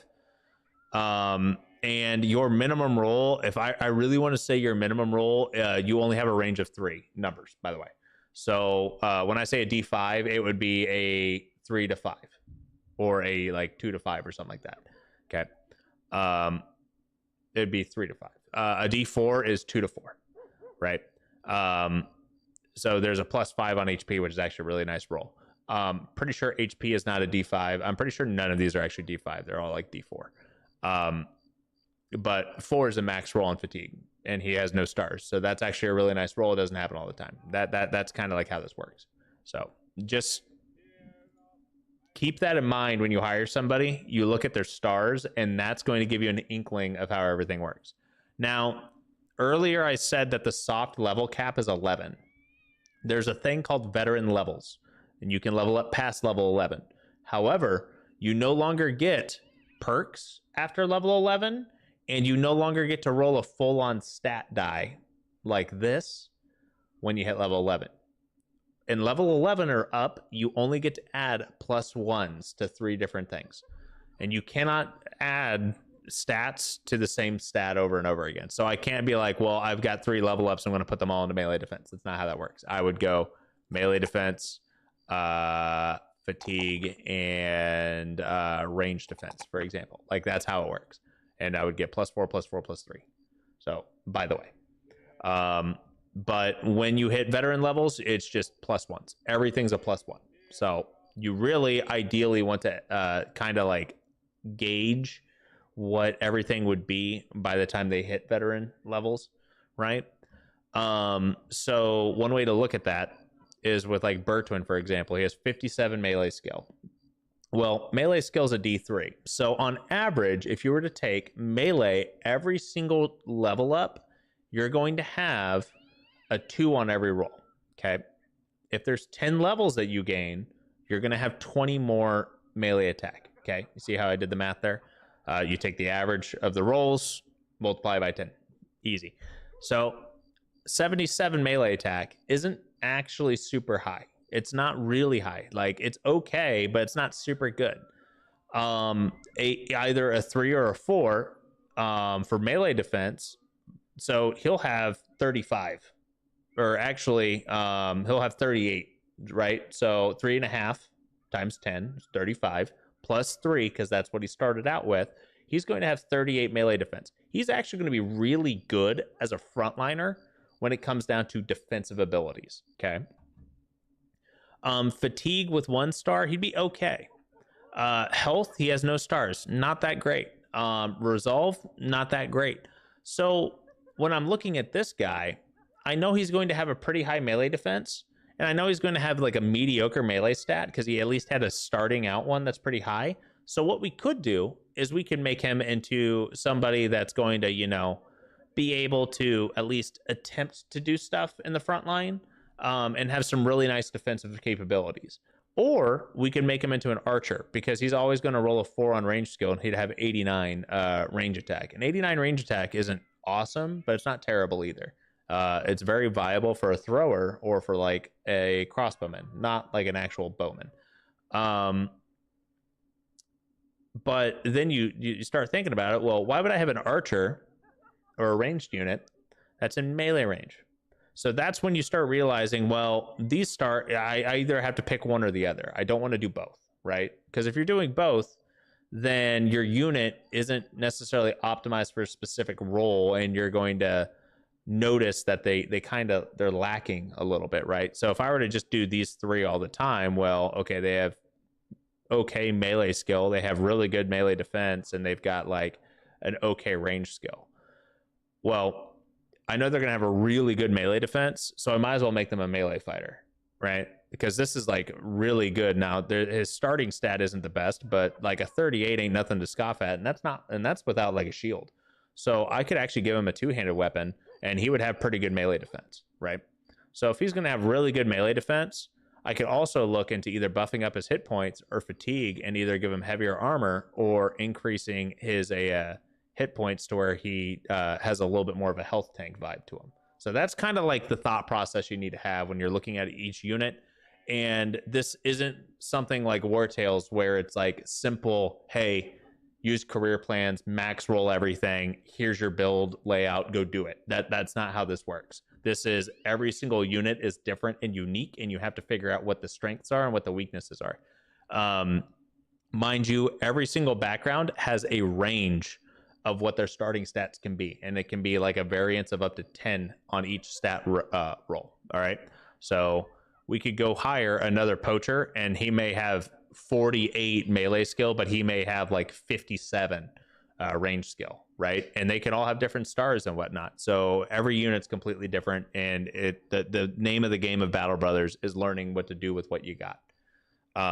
Yeah, sorry guys, that was another long rant, but there you go. That's how all of this works to some way, shape, or form. Till the Mill. We're changing your title. Till the Miller? No. We got to make it rhyme. Till the Mill. Boom. Easy peasy. Okay. So we got a +3 to melee. You're definitely going to have really high melee. He's going to have mediocre defensive stats no matter what. Okay. And not really that good at melee stats, but he will have really good melee because he's at 52 right now, with an average of 3.5. He's going to be at like 80. What? Math is hard. 87 plus gifted, so 90. Yeah, he'd be a pretty good backliner. And we could increase his fatigue a little bit so he can actually wear a little bit heavier armor and kind of be like one of those spongy tanks. We could also just make him really high in melee skill and then like give him some more hit points and make him into kind of like a nimble boy, which most of our guys are going to end up being nimble units for the time being, unless we roll some really good units. So I mean, there's multiple ways we could build him, but I do want to boost resolve because we need good resolve. This guy could even be a bannerman at some point. And he's always going to have really high HP rolls, so I'm going to take the max roll on fatigue for the time being. Wait a second. Did he max roll defense? He did. He max rolled melee defense, so we're going to grab that instead. He's always going to have a +4 in resolve, but I really think this would be probably our best bet on that.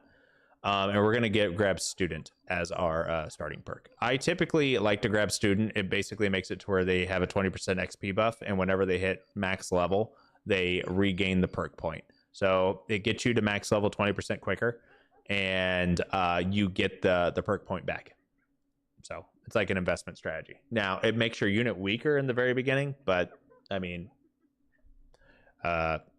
you'll catch up eventually, right? It's fine. So we're gonna have a really decent range level on this guy, right? But we kind of just went over this with Bertwin. We really want to kind of build him as a frontliner. Unfortunately, we didn't roll the best on resolve, which would have been really helpful for him. We did do okay on fatigue. And honestly, our hit points was kind of mid-roll. It's not a max roll. It's not bad. We're going to grab the fatigue as well, just so we can like start slowly getting better armor for everybody. And we're going to basically be grabbing this stuff. We're definitely grabbing student on all of our backliners that we currently have, because these are the guys that I'm going to try and keep alive. Our frontliners, we may be not giving them a student, and we're going to actually give them different perks. But we'll get to that in a bit. Ass gear, you actually have really high resolve. We're going to pump up your hit points a little bit here, and then we're also going to give you a minor boost to your melee defense. I know that wasn't the best melee defense roll, and then we're going to give you Colossus, which will give you an even bigger HP pool, because we essentially really want our front line to be bulky enough to where they don't die, right? It's kind of the thought process here. And Burke, let's see what you got. So Burke's stats are actually like decent enough that he would be an okay backliner as like an archer. Well, not an archer, but as like a crossbowman. So whenever we get a max roll and melee skill, I'll probably bump his melee skill up a little bit so we can give him a long axe later on. But he's primarily going to be a range unit. Doesn't have the best rolls in very many things, so we're going to give him a little bit in hit points. And he did get a max roll melee defense, so we'll grab that just because it feels bad to waste anything that isn't is a max roll. Okay, negotiations. We have another map to go. We have a map to explore, so that's where we're going to go. We need to head east to Durham, which is somewhere over in here. No idea where. Cool thing is, you climb mountains, you can see further. Okay. Although if you're in a mountain, it's more provisions, so that you gotta it's not more pay, but it's more provisions. So you gotta, take that to heart when you're out here doing dumb stuff. So the crumbled homestead we have not found yet. There it is. Cool. We're gonna go ahead and just run away. Go turn this back in, and then we're gonna head back to Bokenberg and maybe check and see how they're doing on their salt mines, so we can generate some more money. Because remember, our ambition is for us to buy and sell trade goods, and we really need to make more money so we can start kitting our guys out with better gear to increase their survivability. That's essentially what the name of our game is right now, right? So we have a caravan mission here, and you can generally tell what each mission is by looking at the picture here, and you don't have to necessarily read all of this. But essentially, we would have to guide a caravan, and we get paid 2 crowns per head, up to 30. So we could get a bonus of up to 60 crowns for killing 30 units, which 30 units is a lot, right? We've only been fighting 6 guys at a time.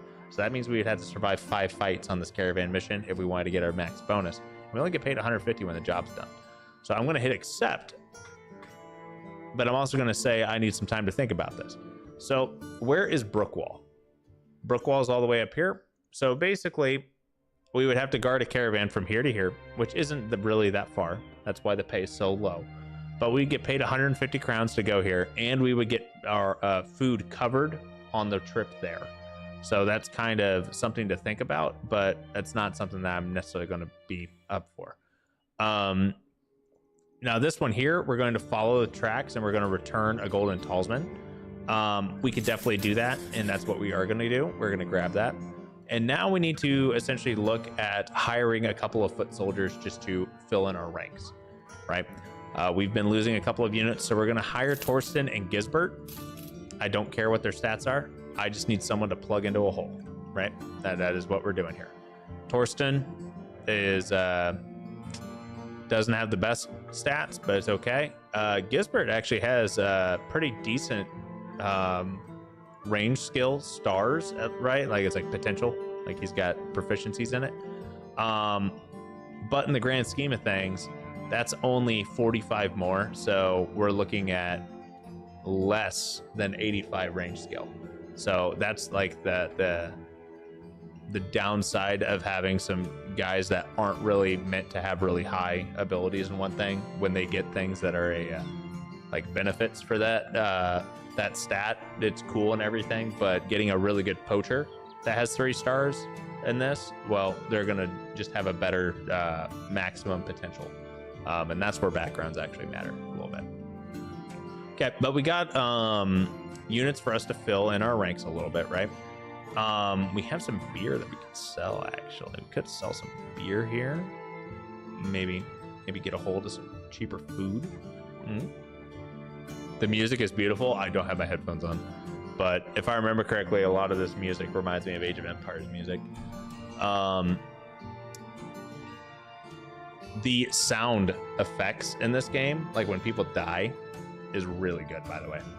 Like like the sound design on death is super good, so good. We're gonna buy some regular wooden shields. We are going to buy some padded surcoats. And we are going to buy... We're not going to buy the nasal helmet. I don't need it. I don't need it. I want it, but I don't need it. We are going to sell our beer. And we are going to head to the next town over. No, we're not going to head to the next town over. We are going to go ahead. We sold our beer, but we don't need our beer right now. Like that is one thing I want to be perfectly like clear, crystal clear here with. We don't need the beer. Because we're going to either make it or break it on this fight. We're either going to be so set with this fight that we're going to have more food, or we're going to be able to go to the next town, or we're going to die. So it's going to be one or the other, right? No in-betweens. No in-betweens. Okay. You get a better helmet here, and we're actually going to start getting our melee boys equipped quite a bit better, and he can have an actual round shield. Our frontliners, we are equipping with at least somewhat decent stuff. I need some better stuff on Burke, but otherwise I think we're doing okay. Burke versus you. You're at 49, you're at 45. Okay, we're still kicking it here, but you've got 59 versus 53. We're gonna swap that around. Boom, boom. Burke, you have this, and keep your... Yep. All right, I'm feeling pretty good about that. We are going to put a helmet onto Askier here, and I'm feeling pretty good. Let's go toe to toe, and hopefully Askier stays alive. I'm actually kind of getting fond of Askier here, which means he's probably going to die soon. Okay, so we have 7 thugs. They're all thugs. If we hover over it, it just says many brigand thugs. It does not say raiders or anything like that. So we're not going to run into people that have better gear than us. We're going to run into people that have either equal to or worse gear, and their stats are going to be comparable to our level 2 units. So I'm not going to be terribly scared about this. We have a caravan backing us up. This is awesome. Okay, cool. So we have extra units here and some donkeys for emotional support. So we're going to wait for these guys to push us. Okay.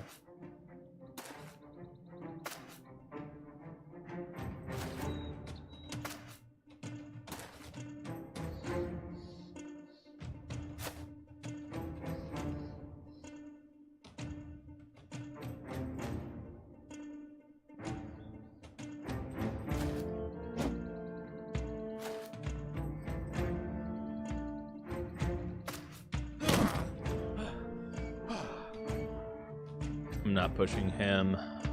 Not doing that. Damn, I was hoping.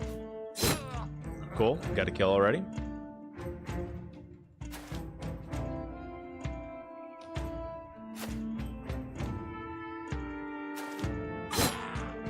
All right, we're doing pretty good so far.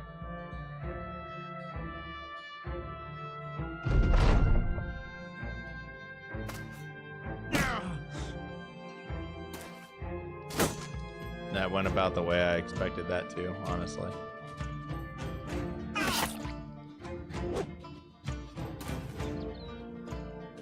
Okay. Now, I want to get the kill on this thug, but I don't necessarily want to push up and overextend myself to do that, right? So Askier just got kind of fucked up a little bit there. But this guy's already moved. This guy has not moved yet. We can go for a little bit of damage output here, but we need to be somewhat careful so Askier doesn't get his ass clapped.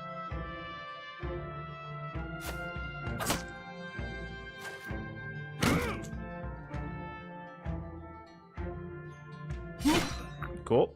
That's a kill. That's another kill for Bertwin.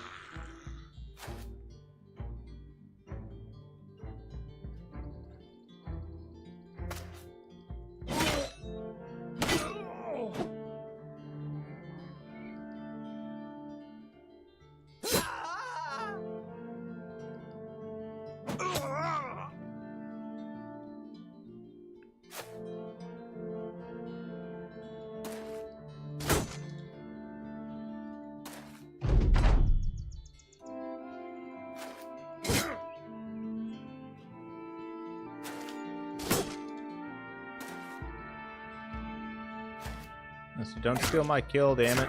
I need my XP. I want all my... Damn it. He stole a kill. How rude.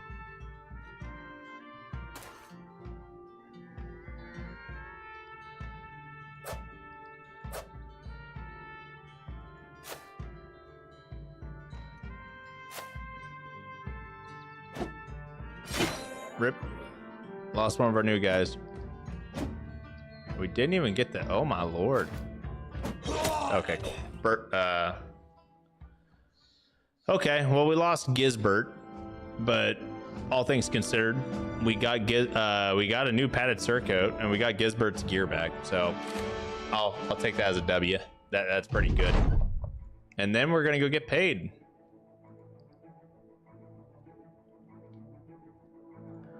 All right, Halstein leveled up. We're gonna go ahead and give him student. And then we are going to take a look-see at his rolls. Now, he starts off with 59 melee skill, which is really high. He's got 3 stars in maximum fatigue. He's got 1 star in HP. All in all, he is a very good candidate for late game. And we're going to be pumping up his melee defense, obviously, as well as his melee skill. So I'm pretty happy with how he is. Whenever we get a chance, we're going to pump up his resolve. And I'm going to take the +4 on hit points. That's what we'll do with that. And we are out of ammunition, so we need to buy more ammunition whenever we get the chance. Otherwise, we're not going to have any throwing weapons. And those javelins, I don't know if you guys can tell, but those javelins are actually really helping us right now. 184 versus 100 cost. We are not going to buy stuff here. We're going to go down to Bokenberg. And I'm not going to do this caravan mission. I actually don't want to do that. We need to go down to Bokenberg and buy more supplies. Things were actually pretty cheap here last time we were here. Hopefully nothing's changed. And we can just wait here throughout the night while we're in camp. And now that's dawn. Let's go ahead and just see what we got. We got nobody here that we necessarily want to hire. Salt's still cheap here. And we can buy ammunition. Ammunition's kind of expensive, but tools are cheap. Ammunition being, I mean, that's up there, but honestly, I don't know if it's any cheaper at the other area. And we are going to buy some food, right? And we can see what our mission is here. Oh, it's a caravan mission. I accept the offer, but I'm not going to actually do it. We're just going to leave. Now we'll head back up to Rostad. So Sean, what do you think, my man?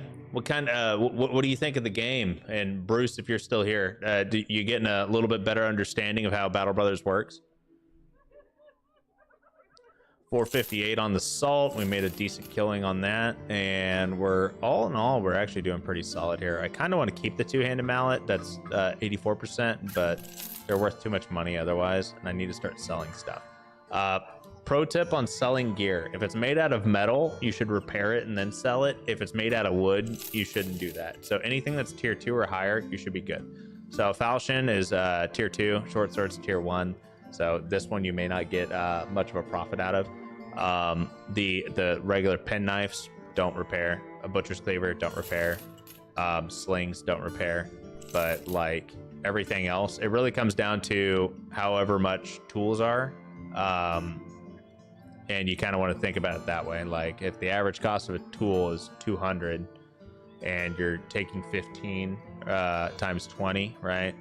So you got to do the math a little bit there. So you're basically, I want to say it's essentially 20 crowns per tool, and each tool is 15 armor points. And then you start trying to do the math and whatnot. If you really want to crunch the numbers, you can. But general rule of thumb, stick to metal weapons if you're going to repair stuff to sell it. Otherwise, just sell it straight up if you don't want to deal with tools.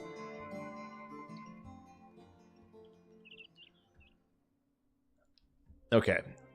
Erhard the Lover. Let's see here. We got a +3 to melee skill, which is good. We only got a +2 to melee defense, which kind of sucks. But it is what it is. We're going to do the +4 to hit points. I kind of want to do the +4 to fatigue. But we definitely need the +4 to morale instead. And then we're going to go ahead and we're going to grab Colossus to help boost him up a little bit as well. So now he's got 75 HP, which is much better. Much, much better. We'll give him an actual shield.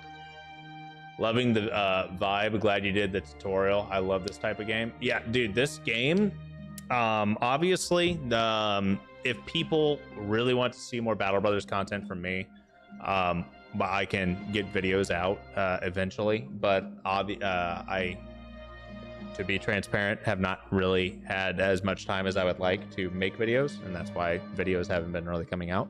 So we can get back into making some more guides and actually like going through this stuff. The way you explain things is so easy to understand and go along with. I'm glad, and that like makes me happy. I'm glad that I was able to at least like explain stuff throughout the first hour of this. And honestly, what I could probably do is just cut up the first hour of this live stream and turn it into a multi-tutorial video to an extent, but also like this is like really beginner level stuff. Like it's nowhere near as nitty and gritty as like doing all the math and whatnot.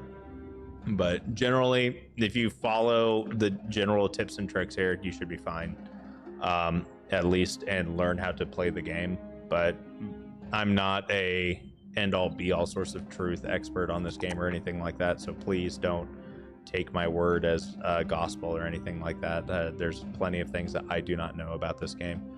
And I will not claim to know everything. I definitely know my limits. This game, I'm not playing on max difficulty or anything like that. So just to be transparent, I am not claiming to be an expert. For the love of God, do not think I am an expert. Okay. So we have a bunch of guys that are injured here. These temporary injuries, okay? They each have, essentially, it's a minus effect, similar to how, you know, some perks go. They're temporary, though. They're not permanent. So a broken nose is -5 fatigue recovery per turn. Remember, you regenerate 15 fatigue a turn on every unit. Well, Hubert, the sheep, is only going to recover 10 fatigue a turn. Okay? But there's a little star here. It says, is content with now being in reserve. That means I can leave him in reserve until this thing's gone, and he will not be mad. He will not get upset that his brothers in arms are out fighting and dying without him because he's hurt. He understands he will most likely bring the troop down, so he's content with not having to fight. Same thing with everybody else. Whenever you have an injury, you're going to be content with being in reserve. Each different injury has different malices. A cut arm is -15% to your offensive abilities, both melee and range. So he is not going to be as good at hitting as he usually is. Concussion, -50% to basically everything. He is fucking, he's a little fucked up. And it does tell you that it'll heal in 1 to 3 days. Okay. At least for this. Every injury will tell you how long it'll take. 1 to 4 days for this. This will take 1 to 3 days. Permanent injuries. This guy's missing a nose. It's permanent. You can't grow a nose back with medicine. Sorry, at least not in this world. So he's always going to be missing a nose. He's always going to have 10% less fatigue. He's always going to have this nasty just opening on his face. It's going to be awful. So the one thing I do know is that I'm going to get this guy a helmet that covers his face because I don't want to see a gaping hole on his face. And then we've got, you know, another broken nose over here. So that's kind of how everything goes. Some of the math got away from me, dyslexic, but the other majority, it was explained in a way I understood without having to rewind. That's good. That's good. Okay. We have a mission. The mission's for us to escort a caravan. You know what? We're just going to accept the mission, and we're just going to do this caravan mission real quick. It's pretty low risk, pretty quick caravan mission. Should be an easy 150 crowns. Worst case scenario, we have to fight 1 or 2 groups, right? Unfortunately, we'll have some caravan hands that'll be able to back us up, but there's not going to be any caravan guards. So there is a difference between this fight and the last fight that we had, where we had like caravan guards that were actually equipped. Well, we're the caravan guards now, so we don't get extra backup. But hey, we made it here. No issues. Nothing terrible happened. So we're good to go.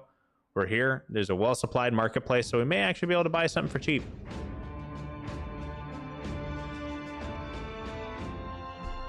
Not really. There really ain't much there. Hiring. We can hire a detailer. We can hire a militiaman. Okay. Kennels. I know what I'm going to spend my money on. Put it this way, I jumped in not long after you started. It's 2 a.m. now, and I'm yeah, no, you said you were going to like head out and go to bed, and here you are, still here. I have that kind of effect on people, I guess. All right, so Kennel, here's something even more fun. We have battle dogs. All right, we can buy our warhounds. Warhounds are actually worth 200. These guys are cheap because guess what? Pretty nice. They're just cheaper. So what we can do is we can buy warhounds, and that's exactly what we're going to do. We're going to buy some armored warhounds. So this is war dog armor. It just makes them have armor points so they don't insta die. Okay, and I'll show you how war dogs work. I'm going to grab one more, and that's it. Okay, war dogs are exactly what you think they are. They're dogs of war. Okay, they are bred to fight. A strong and loyal dog bred for war. It can be unleashed in battle for scouting, tracking, or running down routing enemies. This one wears a leather collar for protection against cutting wounds. Okay, so Bane the War Dog is with Steinar the Militiaman. This gives us an ability to, in battle, release a hound that will act on its own, but will pin down and maul enemy units. Okay. One-on-one, a war dog is not going to be strong enough to take out most things. Okay. However, remember earlier I mentioned that there's a surround bonus.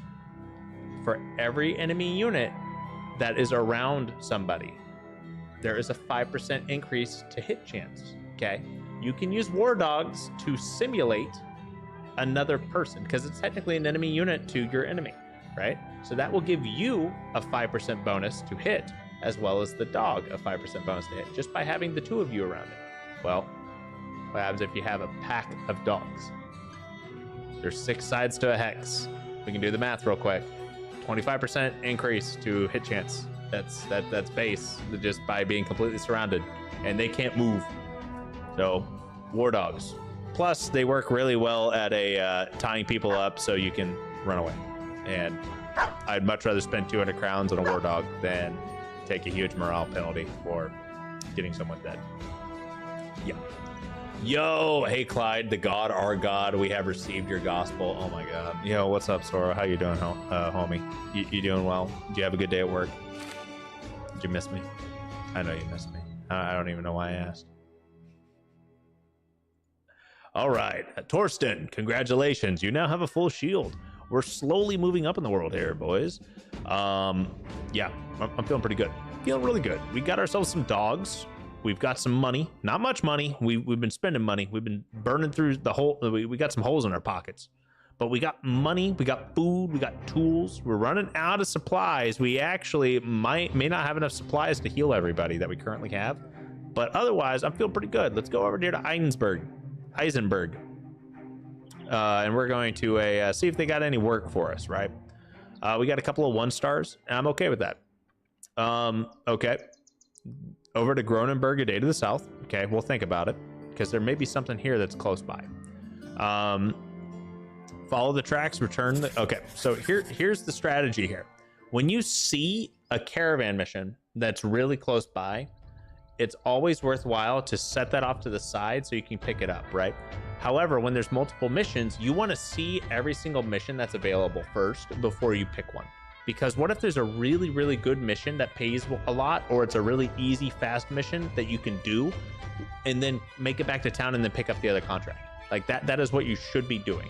So that's why I didn't just instantly jump onto that caravan. Because if I jumped on that caravan, I'm busy for the next day and a half just walking down here, right? And then coming back up. I didn't get to see what this other one was. This other one's actually much quicker. I can just walk over here throughout the night, kill these people, and then come back and then take the caravan mission. So you also got to kind of think about timeline wise, because as the game progresses and gets further into the game, the harder the game gets. There's multiple ways of difficulty scaling here. And there's late game crises. So there's like a late game crisis. It could be like a greenskin invasion where there's like an orc warlord that's leading masses of orcs and goblins and whatnot throughout the world and basically plaguing you, right? It's a scourge on humanity. Or like an undead scourge. Which, yeah, it's just, you know, a bunch of zombies and like skellybobs just roaming around and mowing down the living. Or you can have a noble war where the houses of nobles are clashing in battle. There's a lot of different types of crises that can go on, right? So you got to be careful. And you want to make sure that you're always trying to progress in some way, shape, or form, whether that is getting more money so you can get better gear, or leveling up your units and like pushing your units to constantly be fighting. That way you're able to get like higher quality units because your units are leveling up, right? So it's always a constant grind to progress yourself, because if you stop progressing, you're stalling, which means you're falling behind. Prepare for combat. Many brigand thugs. Okay. Man, we only have 6 guys, but we have dogs. I feel much more confident knowing that we have dogs. Okay, so we're gonna wait until everyone's within eyesight, okay? And these guys don't actually have good armor, so that's something else we gotta think about, right?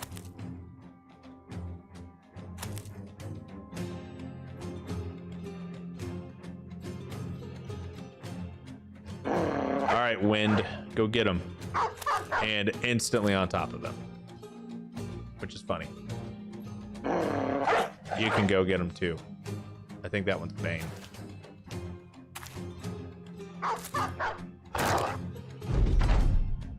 Now, the problem with having war dogs, they do damage, but if they get a kill, you don't get the 20% XP bonus. Okay, that is a caveat to using war dogs. They're very helpful, but if he kills him like he did, we don't get the extra bonus XP. We still get XP for getting the kill in general. That's like the shared XP, but you don't get the XP bonus. So there is a trade-off. But it does make it a lot easier and a lot less risky for us to actually do these types of fights. And we can set forth the hounds. I know there's got to be something going on about chat and all the dogs. I've been creeping for a while as I'm just finishing work. How am I? I'm doing well, man. Doing well. Hope you're ready to get off work and go do some bell ride or something. I actually have to go back to work after this stream, so I won't be able to hop on like immediately afterwards, but yeah. So there will be a hard stop, guys, in a bit of time where I will have to go return to my day job for a little bit. And I know it's not daytime right now, but my job has very poor work-life balance, so I'm a little bit everywhere all the time. What you guys say? All right. All things considered, we're actually doing really well right now, and I am here for it. I cannot move because there's trees literally fucking everywhere. Oh my god.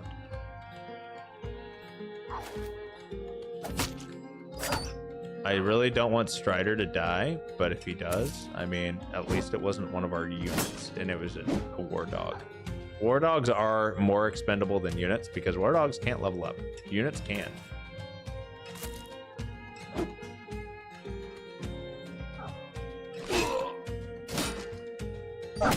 No. No, not wind.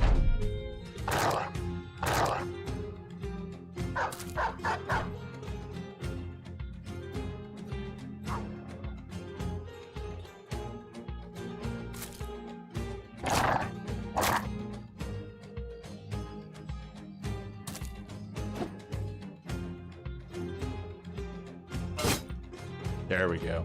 That helps. That helps quite a bit.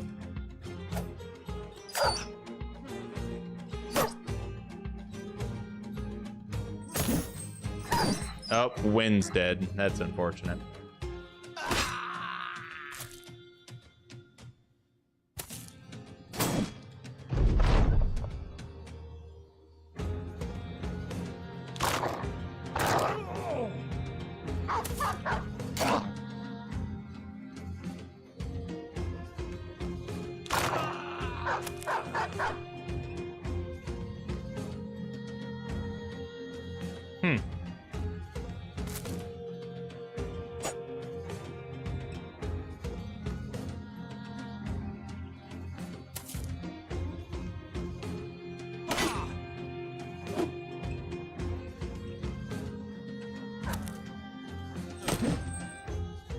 Man, I hope Halstein's able to survive this because we need to get some people down here to help him out.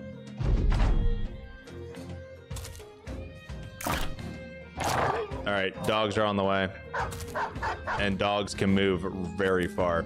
Obviously, they're really good at flanking and running pretty far. So, 10 out of 10. Boom. Instantly made that a hell of a lot easier on us. We'll knock him down so we get the high ground now.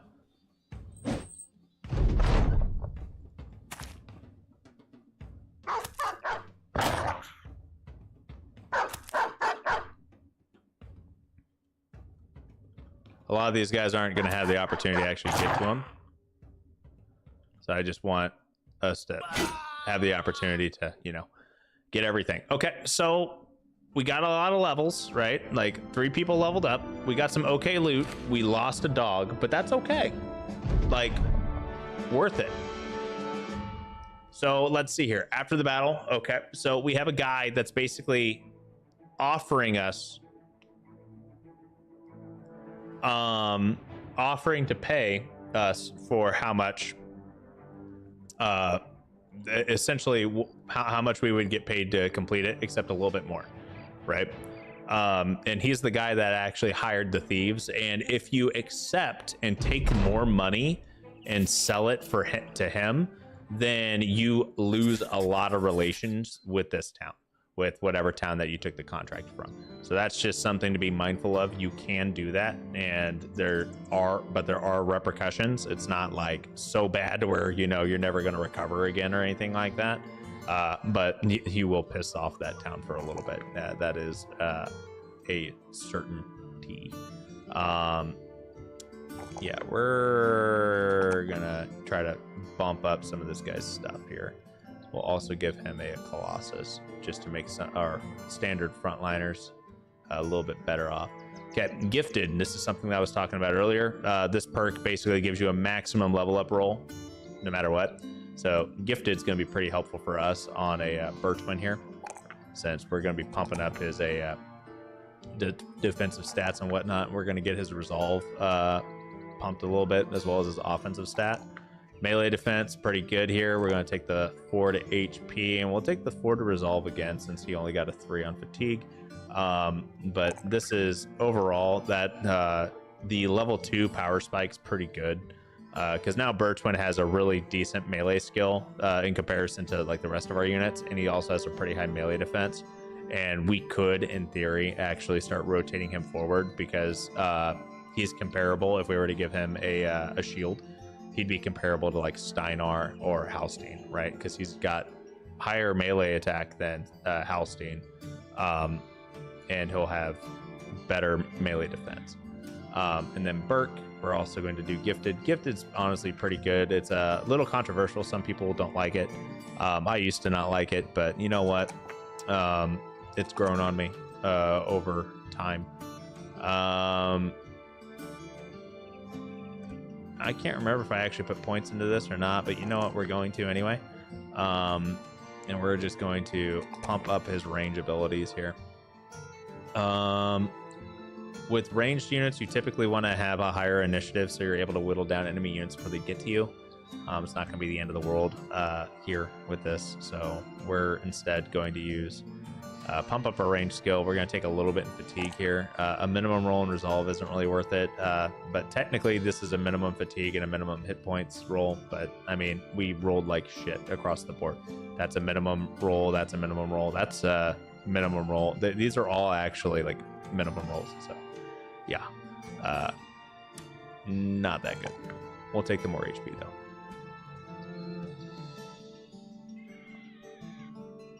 Okay, and we are currently on a trading van bound for down here, and we will make our way downtown, walking fast, faces past, we're homebound.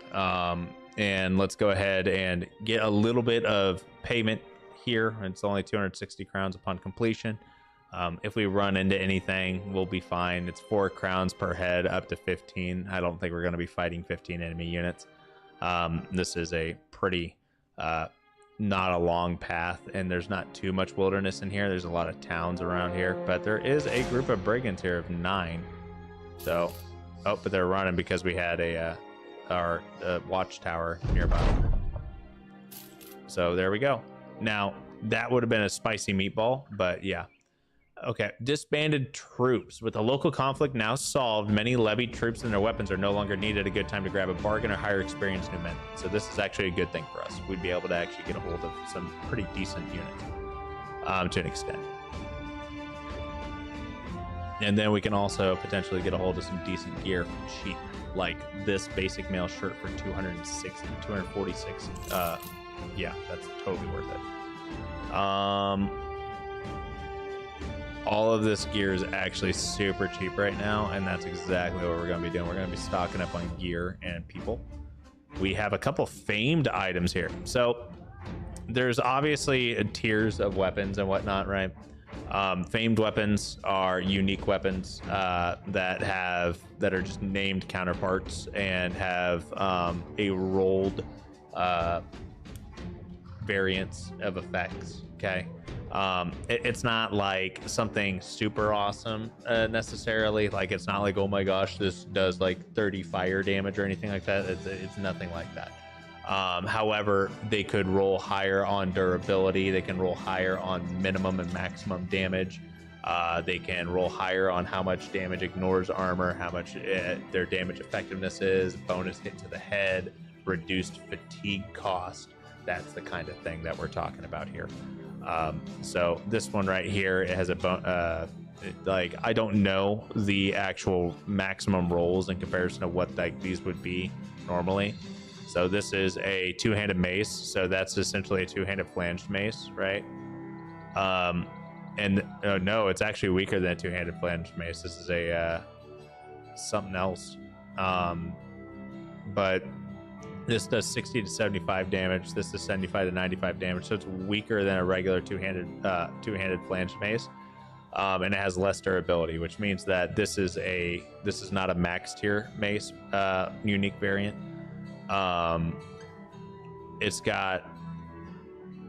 It's pretty effective against armor, and it's got a 24% bonus to hit the head, which is insane in comparison to everything else. It's got a range of 2 tiles. Oh, so it's a pole mace. Got it. It's a pole mace. That's why it's different. And then a maximum fatigue of -14, right? So a pole mace is essentially like a long axe, right? It's got a range of 2 tiles, and it's just a mace that you can whack people with. We obviously don't have any money for it, but it was just something to like look at, drool over a little bit, you know. We can buy us another war dog because we did lose one.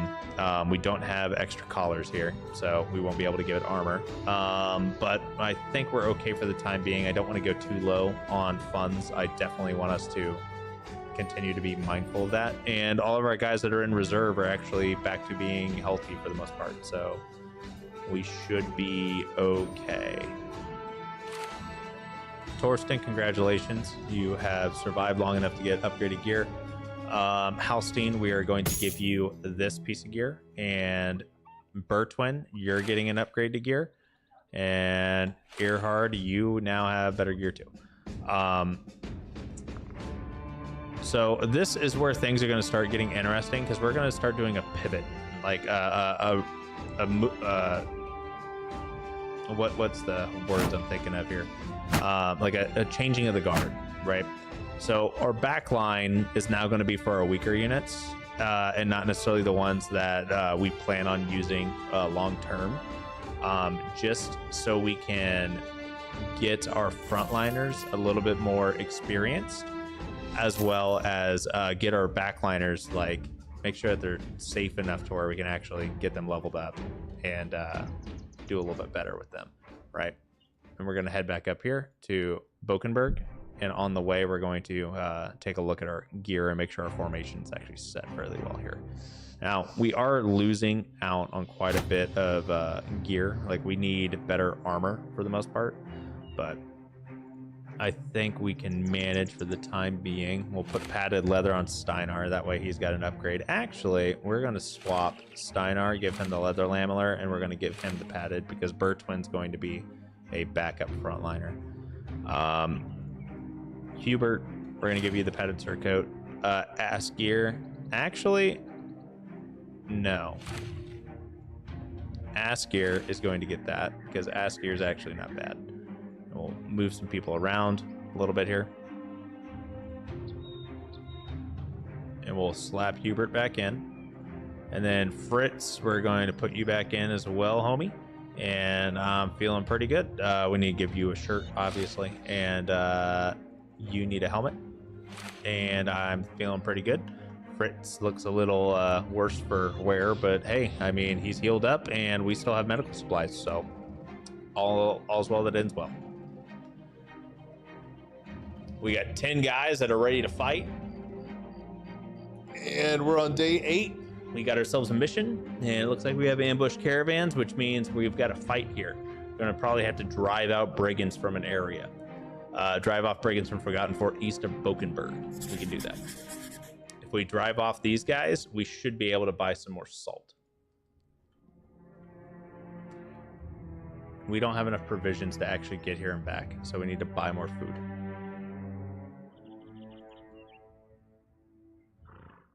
Food's a little expensive, but I think we'll be okay. That should cover us for 2 days. Cool. All right, and now we're gonna go.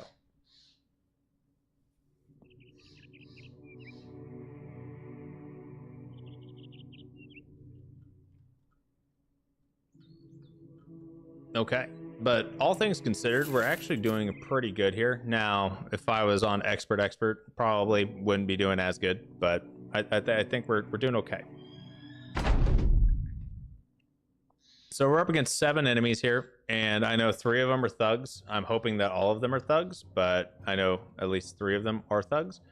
And we have a very interesting battle layout here. So what we're going to do is we are actually going to move everyone to where we have a more sustainable high ground positioning here, because they're going to have to push us, okay?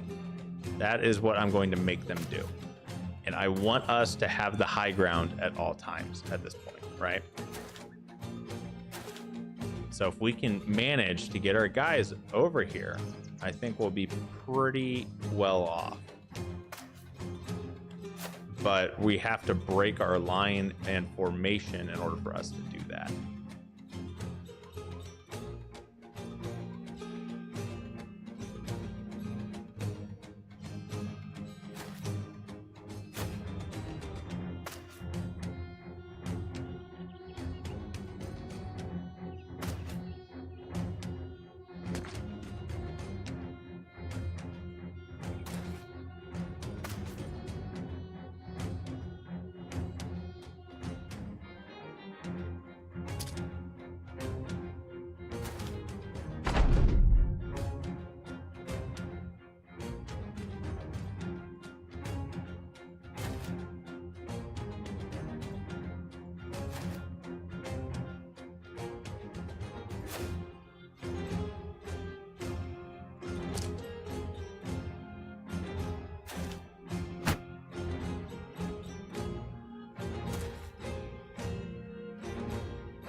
That's unfortunate.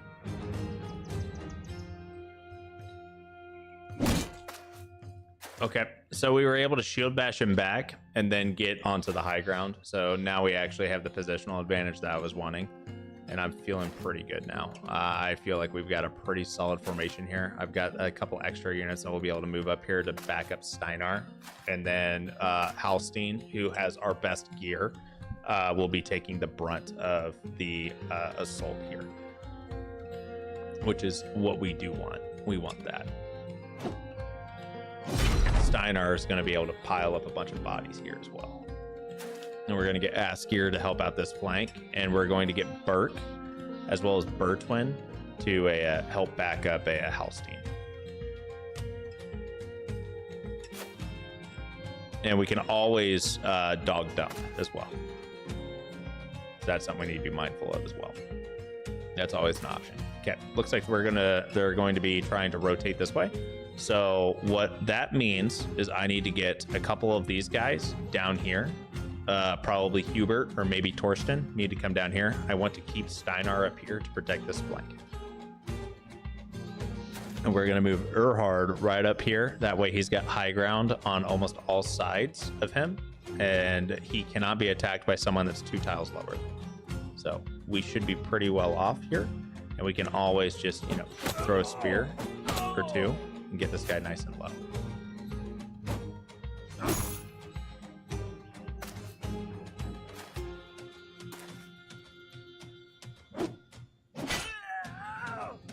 Good kills.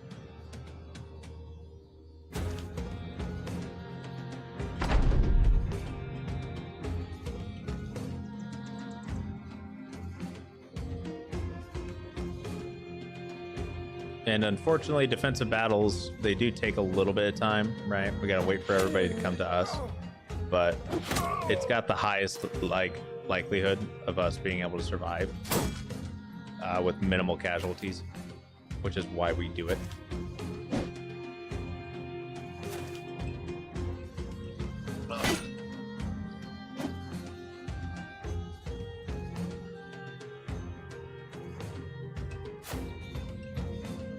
Okay.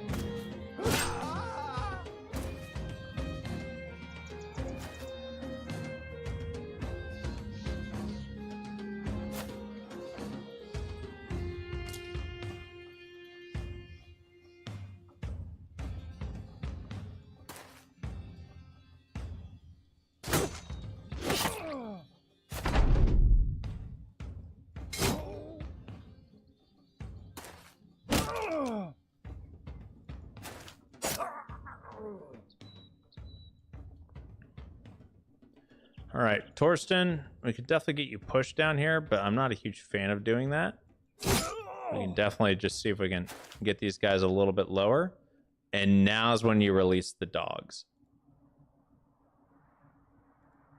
So I can just put someone right here, send the dog. Dogs can go straight for him and tie him up.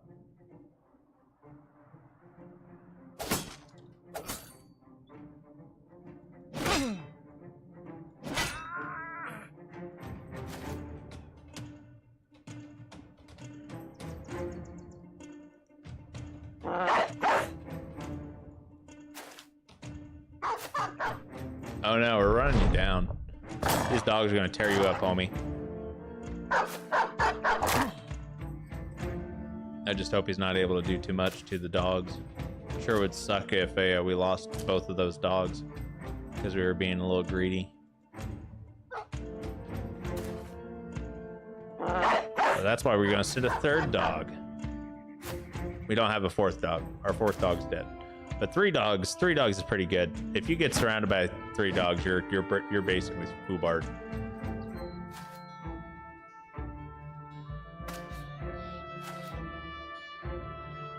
Slowly get our guys up there. But I don't know if our guys are gonna get there before the dogs get a hold of them.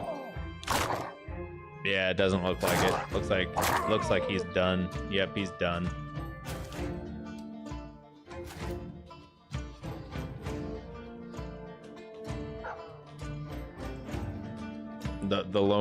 The lone guy that's just out here fighting. He's fighting for his life here. Oh, he managed to actually. Oh, and then he got killed by I think that was Torsten that came in from behind. Okay. Pretty easy fight when all's said and done. We'll go ahead and go back to Bokenberg. So now that we're actually hitting the point where we're able to easily take over thugs, we need to start looking into fighting more raiders. We're able to hold our own against thugs, and it's kind of a we're not really getting necessarily a ton of XP, but we're also not really increasing our gear quality, right? So since we're kind of hurting on gear quality, that's kind of like my thought is that we need to try to improve that gear quality. So we're gonna head up here, see if we can get a little bit more money. And money only goes so far when it comes down to gear, because famed weapons, those glowing red weapons that we were looking at earlier, you can get those from like clearing out camps as well. So like any of those little points of interest on the map that have like fights in them, those have a chance of dropping those that type of gear as well. So that's something to think about. But we're going to sell a bunch of this stuff and try to make some of our money. I'm not going to spend too much time repairing anything. I'm just trying to get some quick cash here. We have some upgraded daggers that I will want to utilize here, but overall we're actually doing pretty solid on funds. We don't have the best armor, but I mean, it is what it is. We can definitely grab some padded leather though and get some upgrades for a couple of people. And then we're gonna look at options here. So this is 3 days to the northeast in a caravan. That is way too dangerous for me. This is a day to the east for 360 crowns. I will gladly do that though. And now we're going to go ahead and gear people up a little bit more and get a little bit better prepared. So Till the Mill is kind of a backliner. Burke is doing okay. Let's go ahead and see if we can upgrade a couple of our frontliners with some better gear. So ass gear, let's go ahead and give him slightly less ass gear. Earhard, yeah, we can give you an upgrade. That way we can start upgrading our backliners that are just, you know, chilling back here and are actually starting to do their jobs. And we do need to look into getting better helmets and actually getting helmets on some of these guys, because one flail hit is enough to end somebody if you're not wearing a helmet. So that's something we need to be very mindful of. I don't want to take the +3, believe it or not. I will take that +3, and I will take +2 here. This guy's going to be cannon fodder essentially, so we're going to slap him on with Colossus. We're going to go ahead and grab Gifted on Steinar. And let's see here, Steinar getting a +3 to melee skill. Hell yeah. Get some bonus melee defense. We're going to do the +4 into morale. And then we are going to do a +2 in melee. Ooh, a +2 in melee defense, probably. Yeah, we'll do that. And then we'll do a +4 to hit points. And Halstein will grab Gifted as well. And we're going to do a +4 to his resolve. Or, yeah. And then we'll do the +2, +3. I don't want the +4 to fatigue. I'll do... range defense wouldn't be a bad idea, but honestly, it's not that big of a deal. Let's do the +4 to hit points.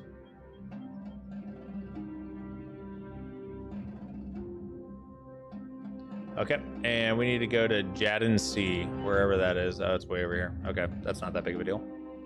Should be pretty quick. We've got enough provisions to get us today.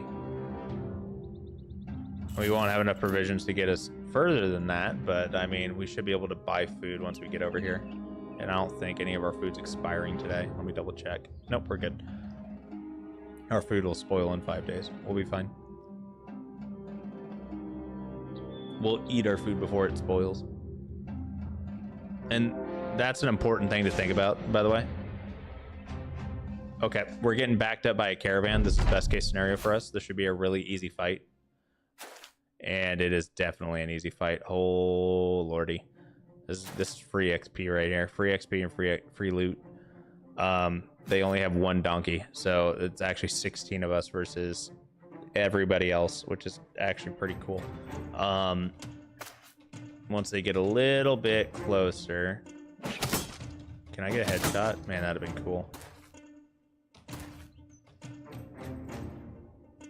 Let's go ahead and end our round, actually. We'll act first next round, and we'll be able to take one step up and just deal some damage.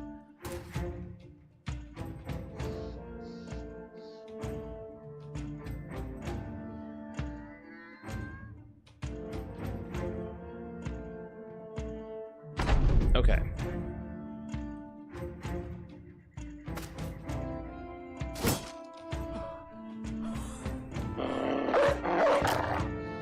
Sending forth the dogs. Ever so carefully.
Man, we had a 70% chance to hit that and we didn't.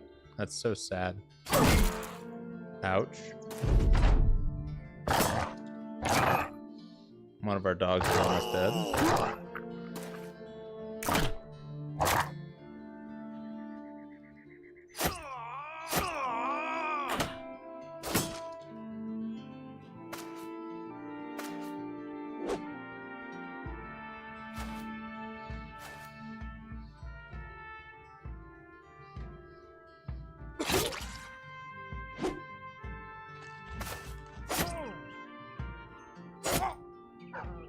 Okay. I really want for us to get a kill before somebody dies here. So it's kind of what we're pushing for. Not getting too lucky on it.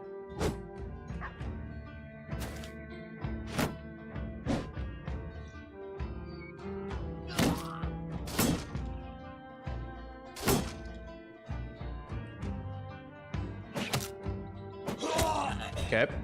We took one guy out.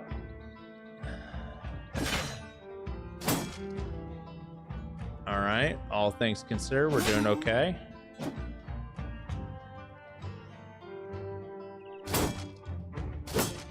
Man, that 48% sure would have been nice if we got a hit there.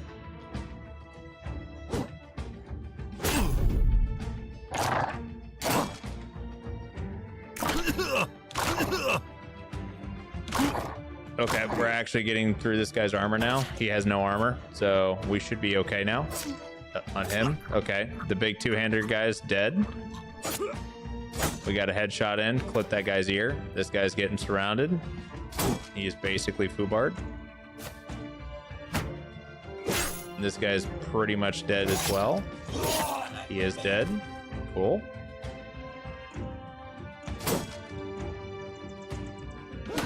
Okay, that guy's down. Let's go ahead and push it up. We're next to people. Remember, if the caravan guys are killing them, then we don't get the bonus XP. Right now, it's all about the XP.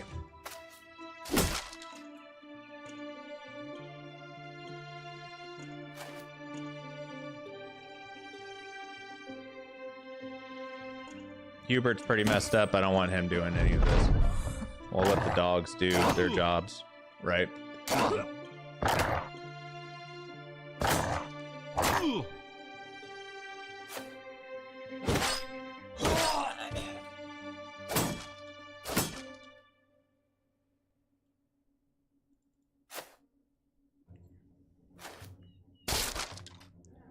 Okay, that guy's shield's completely gone.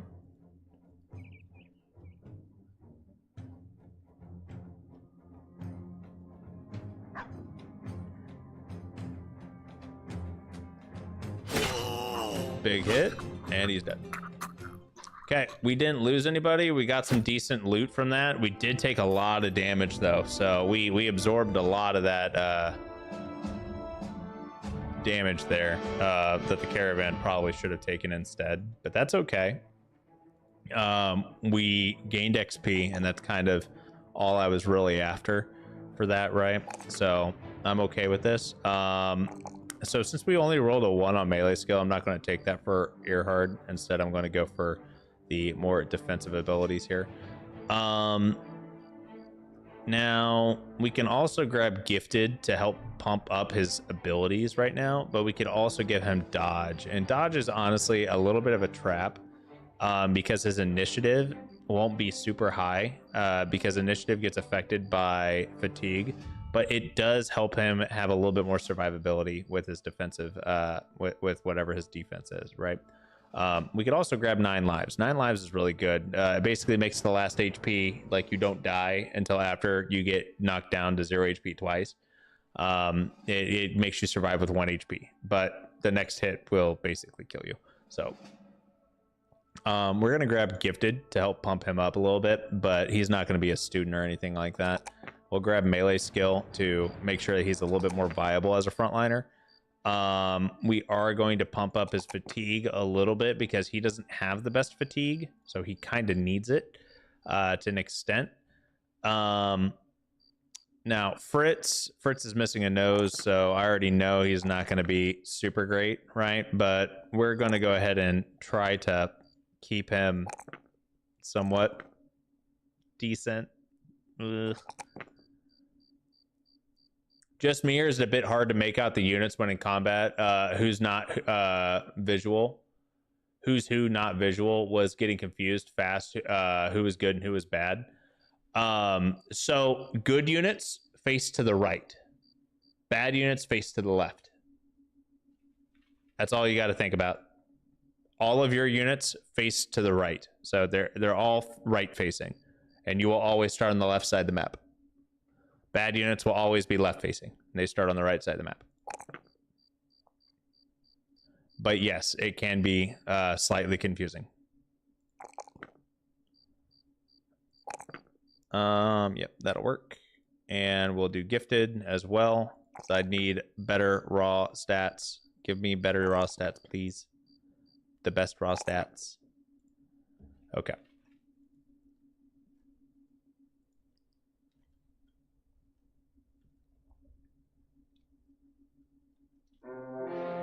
Oh, great, more brigands. I don't want to fight them. At least not right now.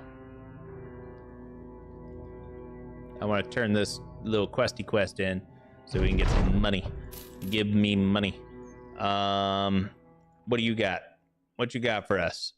660 crowns for securing an abandoned cemetery. Oh shit.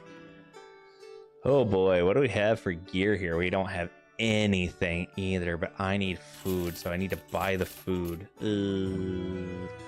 Brother. We ain't doing that. Nope. I'm not doing that. I'm not securing a cemetery. Securing a cemetery typically means undead. Now, it doesn't always mean undead, but it typically means undead. And undead are... Honestly, undead are kind of a noob trap, in my opinion. You think that undead are actually going to be really easy because they're just zombies, right? It's just like, it's not that big of a deal. Well, that's the problem. It actually is kind of a deal. We have a raider, some poachers, and some thugs. We can do that. Because here's the thing. Undead don't have fatigue. They don't tire. So eventually, while we're fighting these thugs, you see down there at the very last bar, it says fresh. It means they smell really good. No, not really. It means that they're fresh from like they haven't been fighting for a long while. They're not exhausted. They're full of energy, right? Undead don't ever tire. Humans tire. Living things tire. They will eventually get to the point where they're not dealing as many attacks because every attack requires stamina or fatigue, right? And you can only regenerate so much fatigue a turn. Well, undead don't have that problem. So undead will always attack you. Now, they don't attack as often as regular units, but they will just wear you down over time. And there's typically a lot of them. If a caravan's getting attacked, can you join them? When they joined you? Yes, you can. These guys ended up, and you can third party based off of a large scale fights too. And let me move my face again. That way we can actually see. So you see how all these guys are facing left and all my guys are facing to the right? Yeah, that's the easiest way to differentiate between who's who. And since they have ranged units, they're not going to be as likely to want to push. Okay, so we have to kind of push them, which sucks.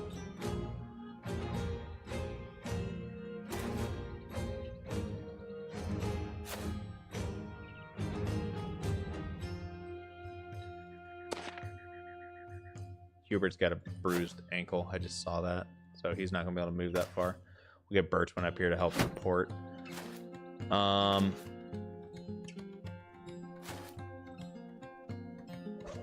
Here comes the sling. Hopefully we don't get hit.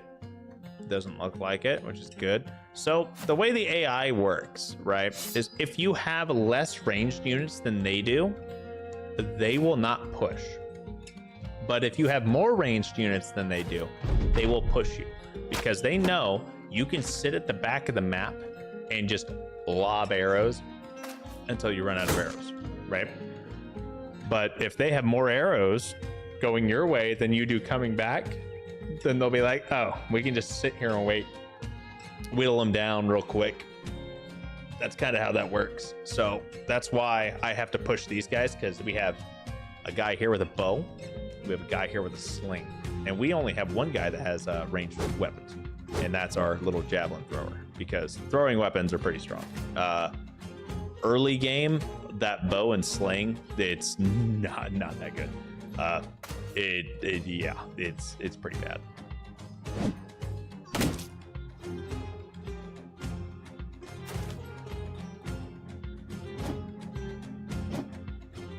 Sure would be nice if I could get some freaking hits in here. Oh, thank you. Just have to complain about it. That's how it works, right? You know what? We're gonna wait. There we go. That's why. I sure hope they don't get any lucky hits with that freaking rock thrower of theirs. It's so annoying.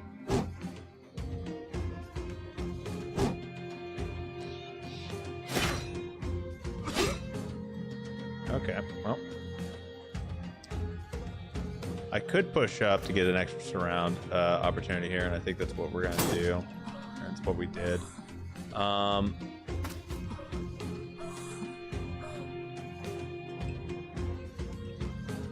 if I move him right to here, he won't be able to do dumb things.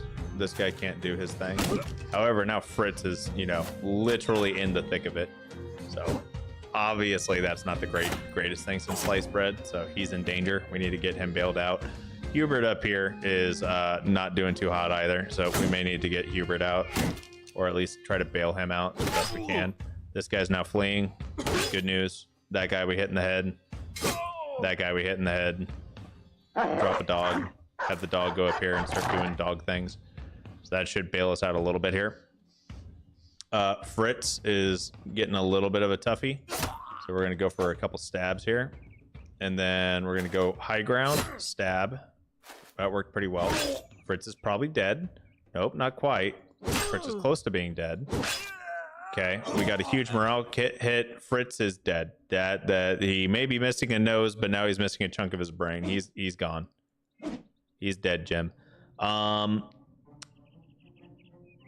59% chance to hit this guy. We're gonna go for it, and we hit once, missed once.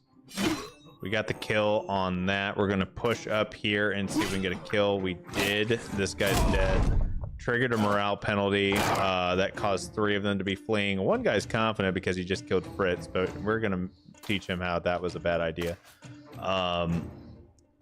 And we're going to essentially mass shove at this point so we can get as many kills as possible for free, essentially. And this will essentially give us the ability to just sit here, and they're going to try to run from us, and we get bonus attacks essentially because we get attack of opportunities. That's how this works.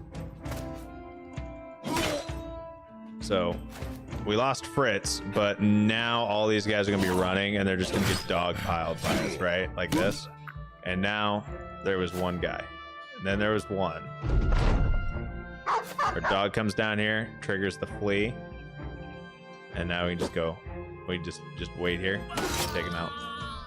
We lost Fritz, but I mean, honestly, Fritz was already missing a nose. He wasn't doing the best. It's okay. I'm gonna stop cheering. It's a curse. This is the game, by the way, Sean, that we always had a character named Overlord on, and Overlord would always die. Just, it was guaranteed. Whenever someone got named Overlord, he would just instantly die. It was so sad. We ended up having like Overlord as a running mascot in Battle Brothers for so long.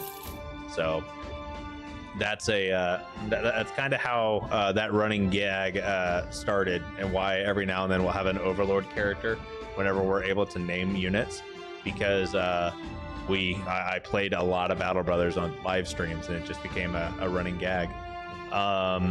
Okay, let's see here. I didn't mean to sell that, but it's fine. We're going to sell a couple of these other things. I don't really need a short bow. And we're actually getting close to being at time. So what we're going to do here is we're going to go ahead and save. And we're going to have to be wrapping everything up, guys. Anyway, I want to thank you all for coming and hanging out. I am actually really surprised I didn't wipe at all. I hope this was a bit of a refreshing look for the different game that we were playing, guys. I hope everyone enjoyed watching some Battle Brothers content and maybe got like a little bit of a tutorial on how to play the game. And maybe if you guys enjoyed that type of gameplay, you could go pick it up and hopefully be able to get through some of that gameplay instead of being like, oh my god, I don't know what I'm doing, or this game's like kicking my teeth in kind of thing. We'll probably be playing this some more frequently if people actually enjoy watching these types of streams, and if that's the case, then yeah, we can definitely put out some more Battle Brothers content while we're waiting on like the new Bannerlord DLC to come out, and while we're, you know, rotating in and out of War Tales. So anyway, guys, that is all I got tonight. Thank you again for tuning in.